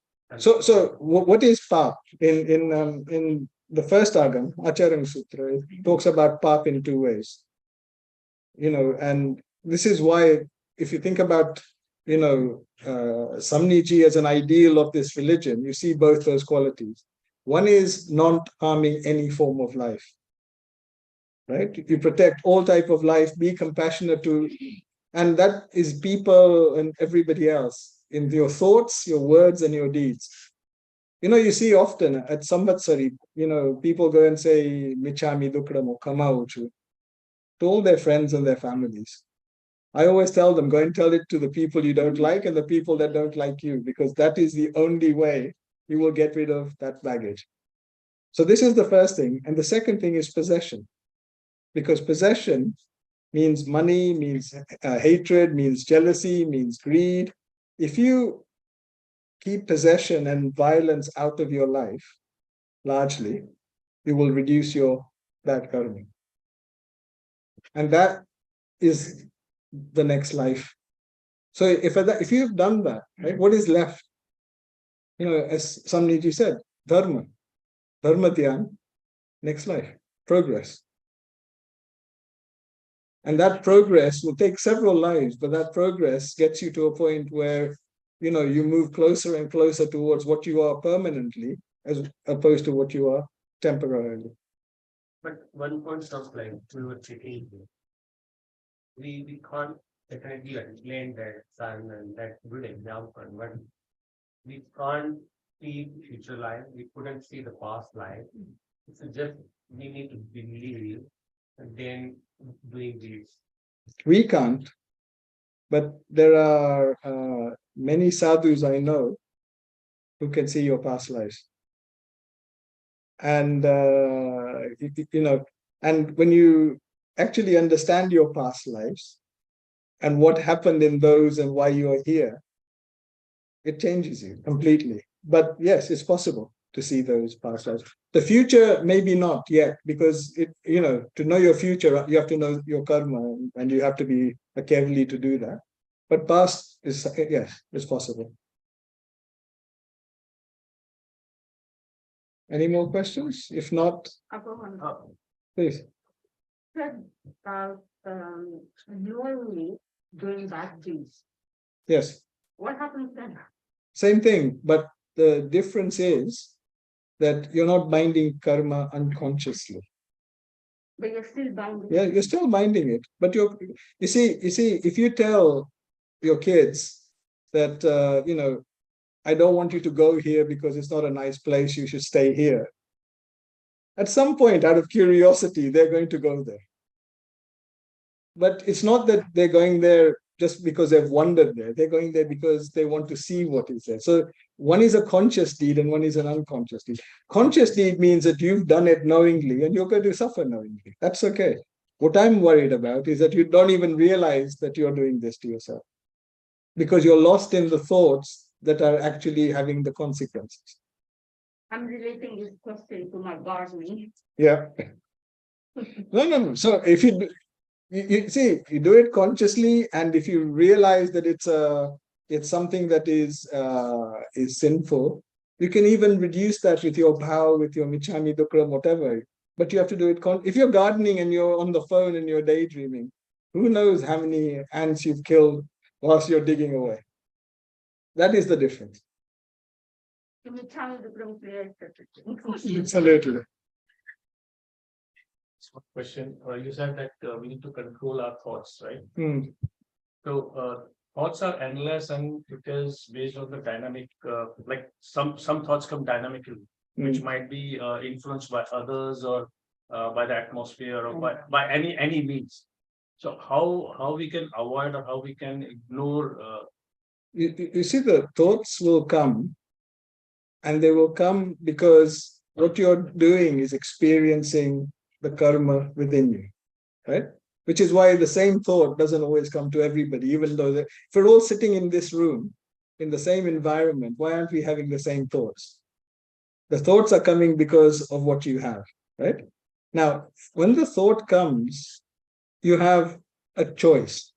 The choice is you can act. You can sit there and look at the thought and say, I've had this thought. Is it the right thought? Is this the right way to do this? And then decide, discriminate, good or bad, yes or no. Or you can react because you think this is my thought and you blindly react to it, right? So you feel anger and you see somebody who's sitting there, not listening to you, you get up and shout. That getting up and shout was a reaction to the anger that came. So that reaction wasn't you deciding, is that the right thing to do? That was you reacting. And in that reaction, you have now gone back to the same beginning. So you will have that again. If when it comes, you say, I shouldn't be angry, but I'll tell them quietly to stop talking, you'll get the same result, but you haven't reacted to. So it's basically the response which you are giving to the thought. And to do that, you have to be conscious in this moment. If you're lost in something and it comes, you automatically react and automatically it's gone. If you're conscious, that's when you meditate, you're trying to focus on the present. When you're focused on the present, that's when you can watch the thought and let it go because you're focused on it. So if all the time you're focused and the thought comes, you can say, well, I don't need to be angry. That's not me. But I'll go and tell them to keep quiet. Same result, no outcome. Make sense? Yeah. Because I just confused the example which you gave, that same kind of people, this life, doing the same karma. Yes. And again, if they are in the next life, will have same thing. So it will have the same reaction. But there will be an influence of other factors as well, which might change the thought, right? The influence isn't there. What it is an environment that triggers these things. Yeah. So you see what happens is that sometimes if you see somebody who is, hungry in a street and you're feeling compassionate, seeing that will trigger that compassion. And out of that compassion, you might go and give them some money or some food. But other times, you see the same thing, but there is no compassion at that time. And you say, if I give them money, they'll just go and buy alcohol or drugs. And you walk off. Same situation. What you do is you engage it with the feelings that you're getting. If you realize that those feelings aren't yours, they're karma particles rising. And when you see this person, if your thought is always of compassion, even if you can't help them, if the thought is, oh, poor guy, I hope he gets something to eat tonight, that is a positive thought. So we have to train the positivity and the compassion, and then we'll start stopping the reaction. So basically, avoid attachment and try to. Yes. The response should be in a different way so that the karmas will not be bind. Absolutely, because it's the attachment that drives. The attachment is ego. Me and mine and I. Mehul, I have two questions. The first one is, there is another school of thoughts which says, Swarg and Narak, heaven and the hell is over here. So if someone is doing bad karma, take an example, someone is stealing, the person goes to the jail, right? Obviously, some of his, he or she has already got the punishment into the current life. So how much of the net karma goes or carry forward into the next life? I want to, hear your thoughts. The second question comes is, now, we are all living into the worldly life, all the materialistic things, and see, people are doing good karma, bad karma, and obviously our responses are also there, right? So how does that bondage of between the two jeeves, right, carry forward into the next life? Take an example, say, say my dad has done something good for me, right? Obviously there is a debt that I need to pay, back to, him, right? So how does that affect into the next life? Okay, so two good questions. So the first question, what do you take into your next life? In reality, you take everything. Everything that is still attached to your Atma will go to your next birth. All the karma. Now, you talk about, if you do something wrong, you might go into prison. How many stories do you hear of people who do all the wrong things and don't go to prison? Right? Especially Bollywood actors. Right? Now, if you look at that, what is that? That is a good karma rising. Okay? Yeah. In Gujarati, they always say punya karma no uday thai. Right? Now, when you are in that scenario, whether there is a physical place called heaven and a hell, I don't know. But what I can tell you is that the karma you have bound to your soul has to give you that effect. So whether hell is living in Ethiopia with no food and in abject poverty and suffering and, with all sorts of civil war and whatever, or whether heaven is, becoming Bill Gates and having billions and ships and planes, I don't know. But it's the effect of that karma. So you will always get that effect, right? And the second aspect of whether you're, because your dad left something, you see, this is one thing that is really important to understand, that everybody and everything is a catalyst. If I leave something for my children, do I know that they're going to use it wisely? Do I know whether they're going to actually be thankful I've left it to them? Do I know whether it's going to make their life better or worse? No. I can only do what I think is right out of my compassion or my feelings. And that's it. So that in that equation, there is me, my thoughts, and my actions. There's no third person. So how does that carry forward into the next life? The karma you bind, you carry it into the next life. But that karma does not have a name on it. There is no name that says, I got angry at this person, so this person's name is fixed on that karma, and therefore, because just think logically, if you are here and you go to this place, Swarg or Narak or whatever it is, and that person goes to that place, how will you get rid of that karma? So always remember, it's you're the doer, you're the receiver, you're the enjoyer, and you're the sufferer. There's no third person or second person. It's just you. Can I ask a follow-up question? Yeah, sometimes people say that in case someone gets lost and because of the old birth or purane karma ki wajah se, so you have to something was pending that it happened. So and then someone stole or something or you get some miracle. So they say because of your punyas and karma that you got this, and someone got into your life. So because there was some connection between the two souls, and so that's how the person came as a catalyst, or how does As I said, there cannot be a okay.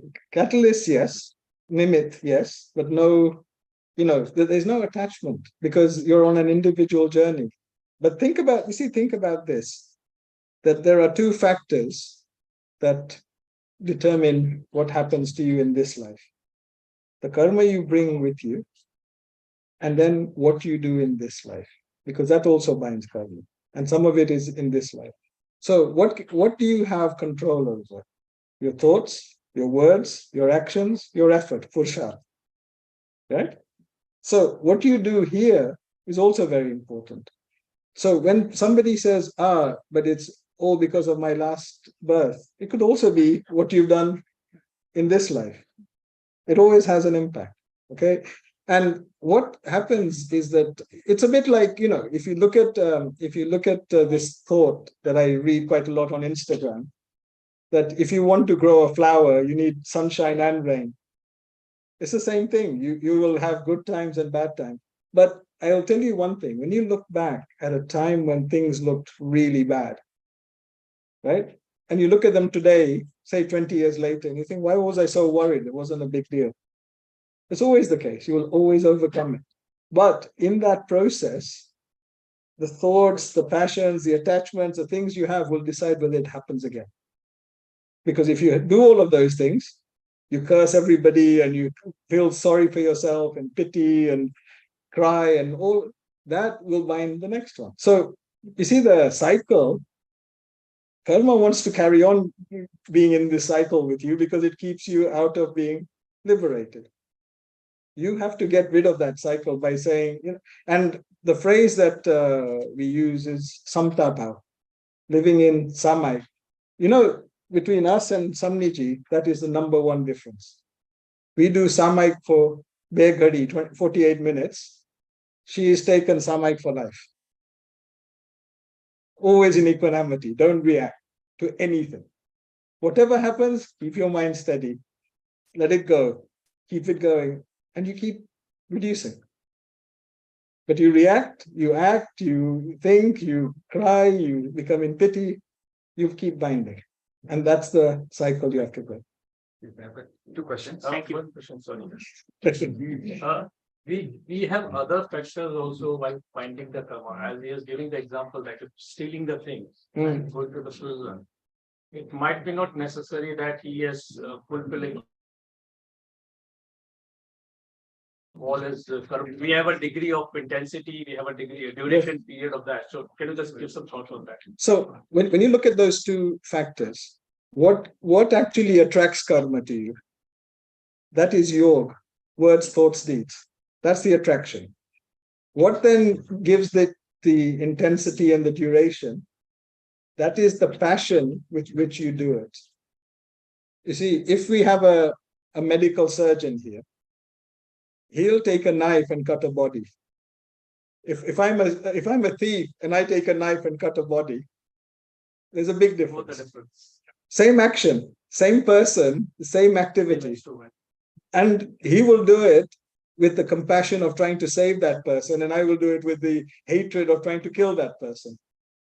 So the karma and the duration and the intensity are determined by these things. If you don't have the passion with rag, then even if it comes, it'll just go. Right? So this is the thing that you have to think about, that it is the positive or negative intensity and the karma that we bind with intense passion. We call these nikachit, which means that you have to suffer them. I think We'll take last question. Last question. Quick questions. One is for Mehul and one is for Vandami. Quick question. Follow up on the question here. If I slapped you, does it mean that you're going to slap me or someone else will slap me? So in this action of to every action, there's equal and opposite reaction. Yes. So if but it might not be me. So it will be someone else. You will receive that in some way. I might, you see, if I'm a very angry person, I might slap you there. But if I'm not an angry person, I might say that was a slap that I suffered because in the past I've slapped somebody else and this is my karma, let it go. And so I'm not doing anything, but it means that you have bound that karma that you will suffer it. Thank you. एक और question मैं आपके लिए, आपने अभी थोड़ा सा बताया कि जब ध्यान करो 2.5 मिनट का ध्यान किया तो आपको दो दिन का उपवास मिला और 3 दिन का उपवास का लाभ मिला, तो ये आगम में लिखा है कि इसके आप कर सकते हैं। और दूसरा क्वेश्चन है, तो हम तो सब पढ़े लिखे हैं और बढ़िया है, तो ऐसे लगता है कि इतना 8 दिन का उपवास किया तो मैं 10 मिनट का ध्यान करता हूँ तो मैं तो 8 का मेरे को उपवास मिल गया, तो क्यों मैं 8 का उपवास करूँ, 10 मिनट का ध्यान कर लिया मैंने। There is one question from the Zoom, which is from Samni Niti Pragyaji. How might you include others in your mindfulness practice? How might you? How might you include others in your mindfulness practice? So if you want to do that, there are 2 or 3 very clear ways of doing that. If you want to help others become mindful, the first is that you have to help them accept the situation. We never accept a situation because it's somebody's fault and something else and bad luck and good luck and whatever. Accept it. This is mine and that's it. And it's mine because I have done it through my previous karma. Once you learn to accept it, the second thing is that you must see the positive in everything. You know, you get a car crash, but you're not harmed. That's a huge positive. The car is gone, yeah, but you know, your only resentment is the attachment to the car. Let the attachment go. It's a vehicle, it's a piece of metal, but you are still safe. If you start looking at positives in every situation, you will become a positive person. And then the third thing is that if you lead a life where you start to restrict your attachment, start putting limits. You know, when you think of the vows of a Shravak Nabadvat, and you look at the vows of a sadhu, the vows of a sadhu are absolute. This is it, you cannot do this. The vows of a sadhu, of a Shravak, are all relative. If you want to have 10 pairs of suits and 30 trousers and 40 shoes, it's fine. But have a limit. But today we won't even do that just in case, right? So if you start to live within a discipline, put your effort into discipline, have a positive mindset, and accept your situation and help others to do those things, you will change them. Thank you. Mehul bhai, if you can just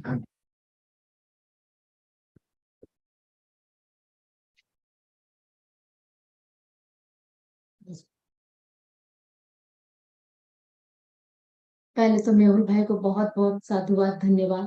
बहुत सुंदर सुंदर concept जहाँ clear होता है तो व्यक्ति किसी भी चीज को बहुत अच्छी तरह से समझा सकता है। और आकर के बताने का लक्ष्य एक ही है कि आप सबका कॉन्सेप्ट भी क्लियर हो, सिर्फ इस बर्थ पर ही फोकस न हो, अगले बर्थ की तैयारी इसी बर्थ में कर सकते हैं। बहुत सुंदर ढंग से, बहुत अच्छा से बताया, बहुत बहुत साधुवाद। और जहां तक जो कर्मों की बात चल रही है, बहुत अच्छी तरह से उत्तर दिया। एक जस्ट इसी चीज को मैं पहले तो ये जो चर्चा चल रही है उसी को एक दो बात में मैं बताना चाहूंगी। जैसे आप लोग डॉक्टर को दिखाते हो, डॉक्टर सीटी स्कैन करता है, एक्सरे करता है, ठीक है। उस सीटी स्कैन एक्सरे से आप एनालिसिस कर सकते हैं कि क्या प्रॉब्लम है, हाँ या ना, खुद से एक्सपीरियंस एंड नॉलेज। हाँ, वो डॉक्टर ही कर सकता है ना। लेकिन हम उस डॉक्टर का फेथ करके एक्सरे भी करा ली, सीटी स्कैन भी करा लिया, डॉक्टर के पास जाकर के दिखाया और डॉक्टर जो बोला मान लिया, ठीक है। ये जो भी रीबर्थ की बात है, जो कर्म बंधन की बात है, ये एक डॉक्टर ही जान सकता है। डॉक्टर कौन है? भगवान। भगवान ने बात कही है ना। तो हमारी आस्था, आप आ रहे हैं कहीं, थोड़ी तो आस्था है, किसी की ज्यादा आस्था है, किसी की कुछ है। तो ये सारा खेल, कल भी मैंने एक बात जो कही थी ना, मोहनी कर्म हमारा हल्का होगा, हम उस बात को बिलीव कर पाएंगे। और मोहनी कर्म हमारा गाढ़ होगा। मोहनी कर्म क्या है? हमने शराब पिया हुआ है सबका, आपका भी, हमारा भी, सबका। अब शराब जो ज्यादा पिया हुआ है उसको होश कम रहता है, और जो कम पिया हुआ है उसको होश अधिक होता है, और जिसका बिल्कुल जीरो हो गया उसको पूरा ही होश में है। तो सारा खेल किसका है? इस नशे का है। रही बात अब मेरे से जो इन्होंने क्वेश्चन पूछा, हमारे राजीव जी, तो इन्होंने, एक तो ये ज्ञानी आत्मा है, जेवीबी के कॉन्सेप्ट बहुत क्लियर है, मोहनी कर्म काफी हल्का है। जैसे गौतम स्वामी प्रश्न पूछते थे, सबके लिए पूछते थे, तो मुझे ऐसा ही लग रहा है राजीव जी भी सबके लिए पूछ रहे हैं। ये आगम की बात है, 2.5 मिनट का ध्यान और बेले का तप, ठीक है। अब इसको आप थोड़ी सी यदि 2-4 मिनट में समझे, आप लोग मैग्नीफाई ग्लास का कभी एक्सपेरिमेंट किए होंगे, नहीं किए होंगे, सुना होगा, देखा होगा। सूर्य की किरणें तो नीचे आ रही, ठीक है, वो कोई चीज को बर्न नहीं कर रहा है, जला नहीं रहा है। और वही यदि हम मैग्नीफाई ग्लास यदि रख दें और उसके नीचे कोई कागज, रुई कुछ रखो तो क्या होगा? उस मैग्नीफाई ग्लास को बिना सूर्य की किरणें ऐसे रखो तो उस ग्लास में कुछ नहीं। किसका कमाल है? उसने सूर्य की किरणों को एकत्रित कर दिया, एक जगह इकट्ठा कर दिया, ठीक है। हम हमारे चित्त को जब इकट्ठा कर देते हैं, एक जगह किसी भी बिंदु पर कंसंट्रेट हो जाते हैं, वहां वो बर्निंग शुरू हो जाएगा। कर्म सघन रूप में अनंतानंत कर्म जलने लग जाएंगे। भगवान के कितने कर्म थे? 12.5 वर्षों में एक तरफ अपन बोलते हैं 23 तीर्थंकरों के कष्ट, और एक तरफ भगवान महावीर के कष्ट। पलड़ा किसका भारी था? महावीर का। ध्यान जब एक तरफ बोल रहे हैं 2.5 मिनट का ध्यान, और भगवान 12.5 वर्षों तक ध्यान में रहे। खाने का समय कितना? नींद तो सिर्फ 48 मिनट, वो भी नींद नहीं ली, वो तंद्रा, जस्ट एक बैठे बैठे जो ऊँघ लेते हैं ना, लेट के नहीं सोए, जस्ट ऊँघ आई, हल्की सी ऐसी झपकी आ गई, बस इतना, विदिन कुछ कुछ सेकंड में। टोटल 12.5 वर्षों में मात्र 48 मिनट, बाकी समय किसमें रहे? ध्यान में। जो भी कष्ट आया वही, जो कष्ट क्यों आया भगवान तो ध्यान में, किसी का कुछ भी नहीं बिगाड़ रहे हैं, फिर भी आ रहा है भगवान के पास कष्ट, क्यों? क्यों? देखो, एक मजेदार बात यह है, हम इतिहास की बात करते हैं, भगवान की बात करते हैं, तो क्या बोलेंगे? उनके प्री बर्थ का कारण। और खुद के साथ कुछ होता है तो अमुक व्यक्ति ऐसा, वो मेरे साथ गलत होता है, वो ऐसा करता है, राइट? कभी भी हम प्री बर्थ में जाते ही नहीं। बोलने के लिए किसी को ज्ञान दे रहे हैं तो दे देंगे खूब, जब खुद के साथ होगा तो ऐसा व्यक्ति मैंने देखा नहीं, इतना बेकार व्यक्ति, इतना बेकार व्यक्ति है, इतना सबके साथ बुरा करता है। क्यों? क्योंकि हम आज भगवान ऋषभ की बात आएगी तो तुरंत क्या बोलेंगे? बैलों के भगवान के निमित्त बैल 12 घंटा भूखे रहते, इसलिए 12 महीने तक भोजन पानी नहीं मिला। तुरंत हम वहां कर्मों की दुहाई देते हैं, खुद के साथ नहीं देते। अब दूसरी बात, जो मैं भगवान महावीर की बात कर रही थी और ध्यान की बात जो बता रही हूँ, तो 2.5 मिनट के ध्यान से कर्म बर्न हुए वो तो पता चला। उपवास, उपवास का मीनिंग समझिए। भगवान ने उपवास किया। अब एक चीज और है, जैसे भगवान ने जो भी निर्जला की बातें कही, सॉरी, जितनी भी बातें कही एक सीक्वेंस के साथ कहा। जैसे 12 निर्जला में ले, अनशन को निर्जला का पहला भेद कहा है। जितना अनशन में लाभ है उससे ज्यादा उनोदरी में, उससे ज्यादा आगे से आगे ध्यान कहां पर रखा भगवान ने? 11वां भेद, ध्यान को 11वें भेद में रखा। हम 11 निर्जला के भेदों को निर्जला मानते ही नहीं। आज उपवास किसी ने कर दिया तो उसको सबसे बड़ा तप मानेंगे। उपवास का मतलब पहली बार आत्मा के निकट रहना। 24 घंटा संवत्सरी के दिन कोई विकल्प आता है, कुछ आरंभ समारंभ का कुछ बनाना है, करना है, ऐसा लगता है फुर्सत में है। क्या लगता है? पूरे फुर्सत में है। अब ये 24 घंटा हम जीते किसमें है? आरंभ समारंभ में। खाया नहीं खाया, अगले सेशन के लिए तैयारी शुरू। खाते तो वो रिजल्ट है, बाकी तेर जैसे अपन त्याग करते हैं, घंटा त्याग है, वो आपने अपने वृत्ति को ब्रेक दे दिया। जो वृत्ति चल रही थी, जो श्राव हो रहा था, उस श्राव को हमने तोड़ दिया। ठीक है, तो उपवास आत्मा के निकट रहना। और जहां तक खाना छोड़ना की बात है, भगवान यदि खाने के लिए, गोची के लिए जाते रहते तो ध्यान कब कर? तो मैंने कहा ध्यान के लिए उन्होंने तप किया और तपस्या को भी पहला भेद रखा है। अब तपस्या हम इसके अगेंस्ट में नहीं, देखो वर्षित तप भी करते हैं, लेकिन अभी तक तपस्या के हार्द को किसी ने नहीं समझा। हम 1 मिनट भी ध्यान नहीं कर रहे, ठीक है, और 24 घंटा सांसारिक काम ही कर रहे हैं। वो क्या हो रहा है? वो तो सिर्फ लंघन हो रहा है। गांधी जी का तब क्या था? गांधी जी की कोई बीमारी होती थी, सिर्फ तुरंत वो उपवास पचक लेते। उपवास का मतलब लंघन। तो जब तक देखिए हम तपस्या में बाकी निर्जला के भेद नहीं कर रहे हैं ना, तो वो तो सिर्फ भूखा रहना हुआ। आत्मा के निकट रहना ही, खाना इसलिए छोड़ रहे हैं ताकि हम कुछ समय आत्मा के निकट रह सके। बात समझ में आई? तो खाना खाते खाते बहुत सारे जीव केवल ज्ञान मोक्ष हुआ है, और बहुत सारे तपस्वी वह भ्रमण करते रहे। छोड़ने मात्र से केवल ज्ञान हो जाता तो आज तक अनंत जीवों को केवल ज्ञान होता। बोलिए। मेरा क्वेश्चन थोड़ा मजाक लगेगा, क्वेश्चन है कि फिर 1 घंटा, जैसे राजीव बोलेगी 1 घंटा अपन कुछ क्या करे खाने और ध्यान कर ले, बहुत बढ़िया, बहुत उपवास ही करने का जरूरत नहीं। जरूरत। एक बात सुनो, जैन धर्म में क्या कहा है? देखो नहीं, सुनिए जी, जैन दर्शन में मैंने एक बात कही, संवत्सरी का एक उपवास कंपलसरी है, बस। बाकी आप आत्मा के निकट रहो ना, ठीक है। हाँ, तपस्या निर्जला का कारण है, तपस्या ही है, इसमें मत जाओ। तपस्या भी कर लिया और हम दिमाग में आ रहा है रश्मि जी ने तेले का पारणा किया, किस लिए? उनका करना था अठाई, किसी को खाते हुए देख लिया अचार, और इनके दिमाग, और पारने में क्या किया? तेले के पारने में सबसे पहले अचार ही खाया।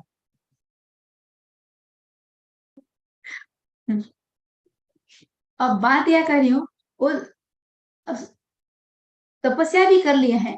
अब तपस्या सुनील जी सब निर्जरा के लिए नहीं करते, जिनको निर्जरा का डेफिनेशन नहीं पता वो भी अठाई करते हैं। पहली बात, जैसे एक व्यक्ति लाफिंग करता है ना, पूरा पब्लिक हंसने लग जाएगा। अब मान लीजिए आज मेहुल भाई को बोलूंगी 2 मिनट के लिए हंस लो, क्या होगा? सब आप लोग क्या करेंगे?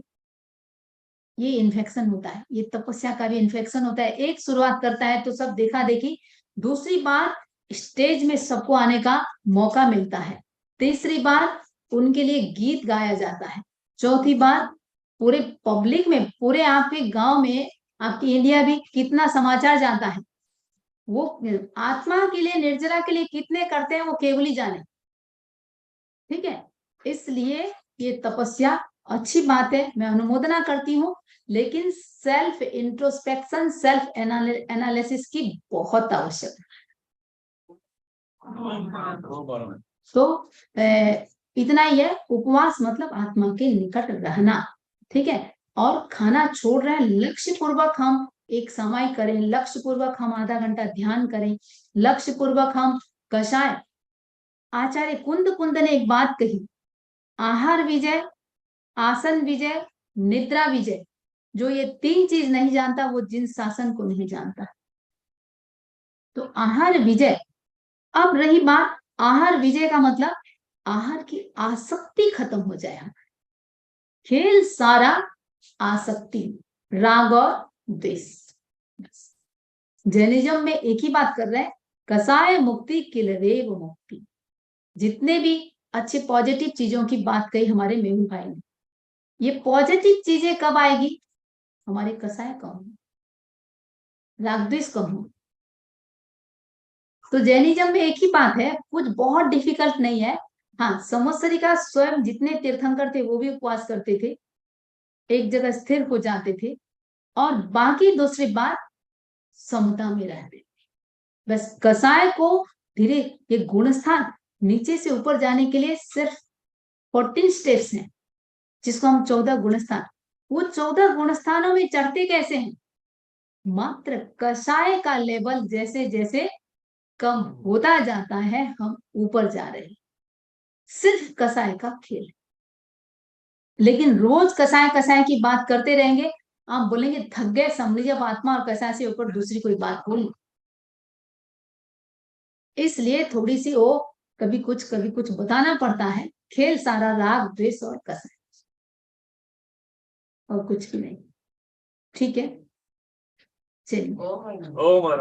हाँ, और जस्ट समय तो हो रहा है, लेकिन 2 मिनट में एक बार, ये जस्ट आसक्ति की बात पे एक छोटी सी घटना जो ऐतिहासिक और मार्मिक प्रसंग है। कुरगड़ुक मुनि का नाम सुना होगा। वो जिस ग्रुप में थे वो सारे के सारे खूब तपस्या करते थे। वो आचार्य भी तपस्या करते थे, उनके साथ वाले साधु भी तपस्या करते थे, मास कमांड, बहुत तपस्या, लंबी लंबी तपस्या करते थे। कुरगड़ुक मुनि, देखिए खाते क्यों अपन खाते क्यों है? भूख लगती है, इसलिए। भूख क्यों लगती है? वेदनिक कर्म, ठीक है। किसी किसी को बहुत भूख लगती है, किसी को कम भूख लगती है, किसी किसी को तपस्या में भी पता नहीं चलता है। एकांतर जो वर्षी तप करते हैं उनको सोचना पड़ता है आज मेरा उपवास है या पाना है, यानी इतना महसूस भी नहीं होता। तो कुरगड़ुक मुनि को वेदनिक कर्म का, असाता वेदनी का भयंकर उदय था। अब असाता वेदनी का उदय मतलब भूख लगना, बेचारे ने उपवास नहीं कर पाते थे। चातुर्मासिक पक्षी का जो दिन था, आचार्य ने कहा भी उपवास कर लो, बोले फिर मेरे से तो नहीं होगा। और संयोग की बात, पूरे गांव में सबका उपवास था, किसी के घर खाना नहीं बना। अब प्रवचन चल रहा है और कुरगड़ुक मुनि सोचे चलो मैं तो बिना खाए तो रह नहीं सकता। पात्र लेके आचार्य से अनुमति लेके गोचरी के ले गए, कहीं गर्म खाना नहीं मिला। एक घर में थोड़ी सी बासी खिचड़ी मिल गई, वही लेके आए। ला करके, एक परंपरा है कि जो बड़े होते हैं, आचार्य हैं या बड़े अग्रणी जो भी हैं, दूसरा कोई लेके आए तो उनको मैं दिखाएगा, पहले पूछ के जाएंगे ये चीज लेने जा रही हूँ, ला करके दिखाएंगे। अब प्रवचन चल रहा है और मुनि जी ने पत्र दिखाया कि मैं खिचड़ी लेके आया हूँ। आचार्य को एक तरफ तो गुस्सा आ रहा था कि इतना पेटू है, एक दिन भी भूखा नहीं रह सकता है, ठीक है, और उन्होंने उस खिचड़ी में थूक दिया। अब देखिए कुरगड़ु मुनि की समता, बैठे खाने के लिए अपने आप को धिक्कार रहे हैं, देखो मैं तपस्या नहीं कर सकता, लेकिन मेरे गुरु ने मेरे ऊपर कितनी कृपा की, कितनी करुणा वर्षाई है, मुझे लूखी खिचड़ी मिली थी, गुरु ने क्या कर दिया, घी दे दिया। इतने उत्कृष्ट भाव उसी समय हुआ केवल ज्ञान। खाते खाते केवल ज्ञान, और देवता आए केवली महोत्सव मनाने के लिए। आचार्य ने देखा, अरे वाह, हम तपस्वी सबके अभिनंदन के लिए देवता आए हैं, लेकिन देख रहे हैं वो देवता तो पास से निकल गए, तपस्वी तो रह गए और खाने वाले ऊपर चले।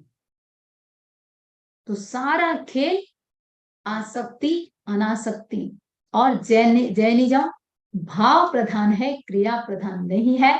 जो मेहुल भाई भी बता रहे थे, इंटेंशन, ये इंटेंसिटी, ड्यूरेशन, ये किससे बंधता है, सारा इंटेंशन क्या है।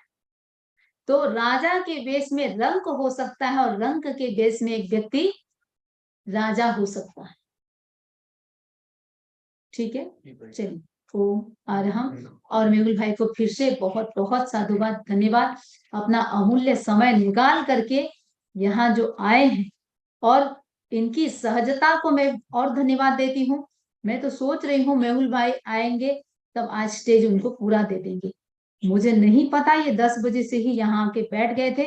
11 बजे से मैंने कहा भाई मेहुल भाई को मैं चेहरे से जानती नहीं हूँ, आते ही मुझे बता देना। तो मैंने अभी जीत जी को भी कहा, मैंने कहा आप बताना चाहिए भाई, जैसे ही ये एंटर किए तो आज के हमारे मुख्य वक्ता यही थे, मैंने कहा बताना चाहिए, तो बोले हाँ सुनील को बताना चाहिए। लेकिन सुनील जी आगे की सीट में थे और आते ही ध्यान में बैठ गए थे, इनको नहीं पता था पीछे की सीट में कौन बैठा है। तो इनकी सहजता को भी देखिए, जो ज्ञानी होता है ना, वो भीतर से सरल भी होता है और सहज भी होता है। तो ये चीज अपन साक्षात देख सकते हैं, हमारे लिए प्रूफ है कि इतने सहजता के साथ आके चुपचाप पीछे बैठ गए, तो उसके लिए भी बहुत बहुत साधु होते हैं। Just want to add one more thing is, thank you, Mehul bhai, for the insightful session. And I know that there will be endless question will be there for the audience as well as Zoom as well. Just want to announce one more thing is, we have 2 sponsors today, and one of them is Mehul bhai, big Omar, and the other sponsor is Zen Association. हाँ, एक बार सबको सामायिक परवा देते हैं और तपस्या का पचकान कर लेते हैं, ठीक है।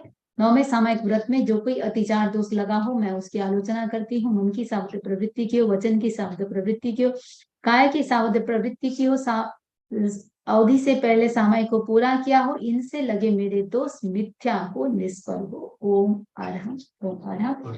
और तपस्या के एक बार पचकान कर लेंगे।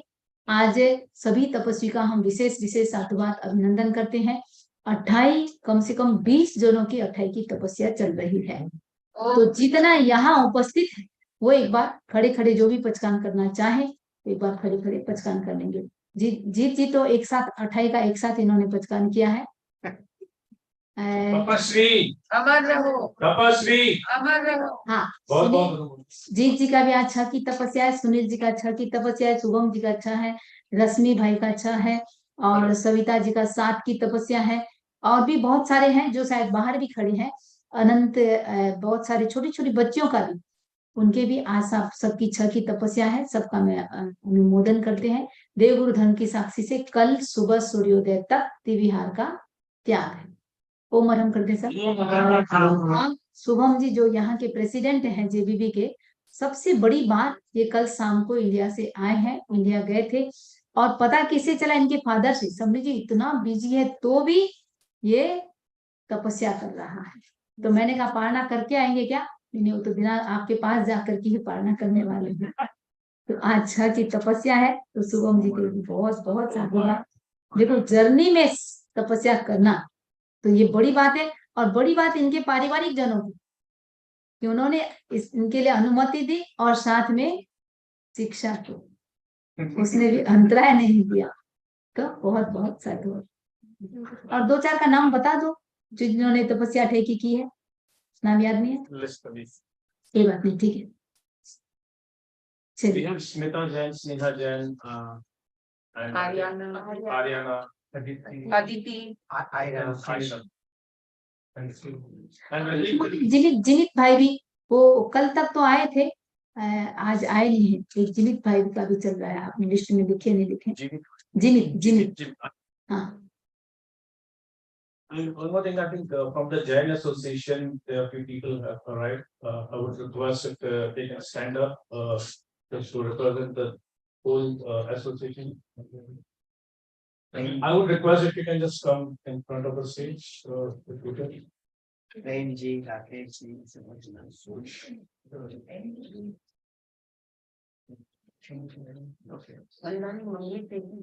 हाँ, मंगल पाठ कर देते हैं, ठीक है। हाँ हाँ, आप आगे आइए। राकेश अंकल, आगे आगे आप लोग आ सकते प्रेम हैं। जी, Savita ji, Anand ji, all the teachers हैं, जैन आश्रम सब जैन एसोसिएशन यूके, हाँ, मनोज हाँ। जैन प्रेसिडेंट है। थैंक यू, आप इसको बोलना आपने स्पॉन्सरशिप किया और आप हमेशा जीवीबी के साथ मिलकर इतना अच्छा काम करते हैं। और आप कुछ बोलना चाहेंगे? बोलना चाहे तो। देखिए, जय जिनेंद्र everybody. जय जिनेंद्र। So unexpectedly वो हमारे प्रेसिडेंट आ गए। मनोज जी आइए, मनोज जी आइए, come, you're made for it, come on, Manoj ji आपको मनोज जल्दी आओ।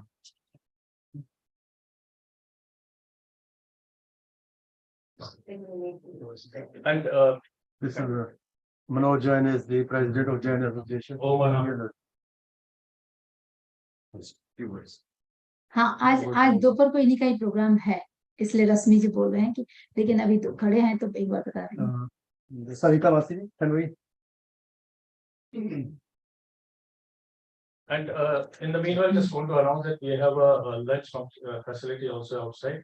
Those who have registered, they can get the token outside.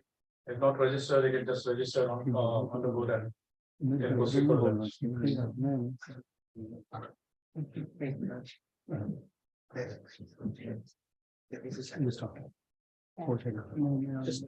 Just to say thank you to the JVB. नहीं करो ना यार. Right. Sorry. Hello. Can you hear me? Yeah. Just all right. Didn't expect this. To say thank you. Our elders are here. The founder members just want to say thank you. Today, we are sponsoring today. There's a little speech that we have prepared, which hopefully we can say afterwards. Yes. Yeah. So I've been asked to say thank you. Thank you very much. And Pandavi Naman. Yeah. Yeah. Is there anything else you would like to add? Anyone? No, that's it. We'll carry on with the program. Sure. Fine. और आज दोपहर को भी रहेगा। आज से काफी जनों ने तेला भी शुरू किया है, तो हमारे कमल जी भी एक साथ तेले की तपस्या का प्रत्याख्यान किए हैं। तो काफी जनों ने आज से तेला भी स्टार्ट किया है। चत्तारी मंगलम अरहंता मंगलम सिद्धा मंगलम साकु मंगलम केवली पन्नतो धम्मो मंगलम। चत्तारी लोगोत्तमा अरहंता लोगोत्तमा सिद्धा लोगोत्तमा साहु लोगोत्तमा केवली पन्नतो धम्मो लोगोत्तमो। चत्तारि शरणं पवज्जामि अरहन्ते शरणं पवज्जामि सिद्धे शरणं पवज्जामि साहु शरणं पवज्जामि केवली पन्नतं धम्मं शरणं पवज्जामि। विघ्नहरण मंगलकरण स्वाम भिक्षुनो नाम गुणोलक समरण किया सरय अचिंत्या काम। तो ठीक 2:30 2:30 बजे से वापस अपना प्रोग्राम शुरू हो जाएगा। और बच्चों का छोटे छोटे स्किट, काफी स्किट है, बहुत इंटरेस्टिंग है। तो आप लोग और भी अपने किसी को भी, अपने फ्रेंड सर्कल को किसी को भी निमंत्रण देना हो तो 2:30 से 5 और उसमें मनोज जी का भजन आदि भी रहेगा और बहुत सुंदर प्रोग्राम रहेगा।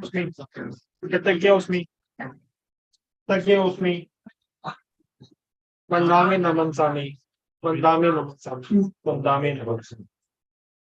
मैं ठीक इस समय मैं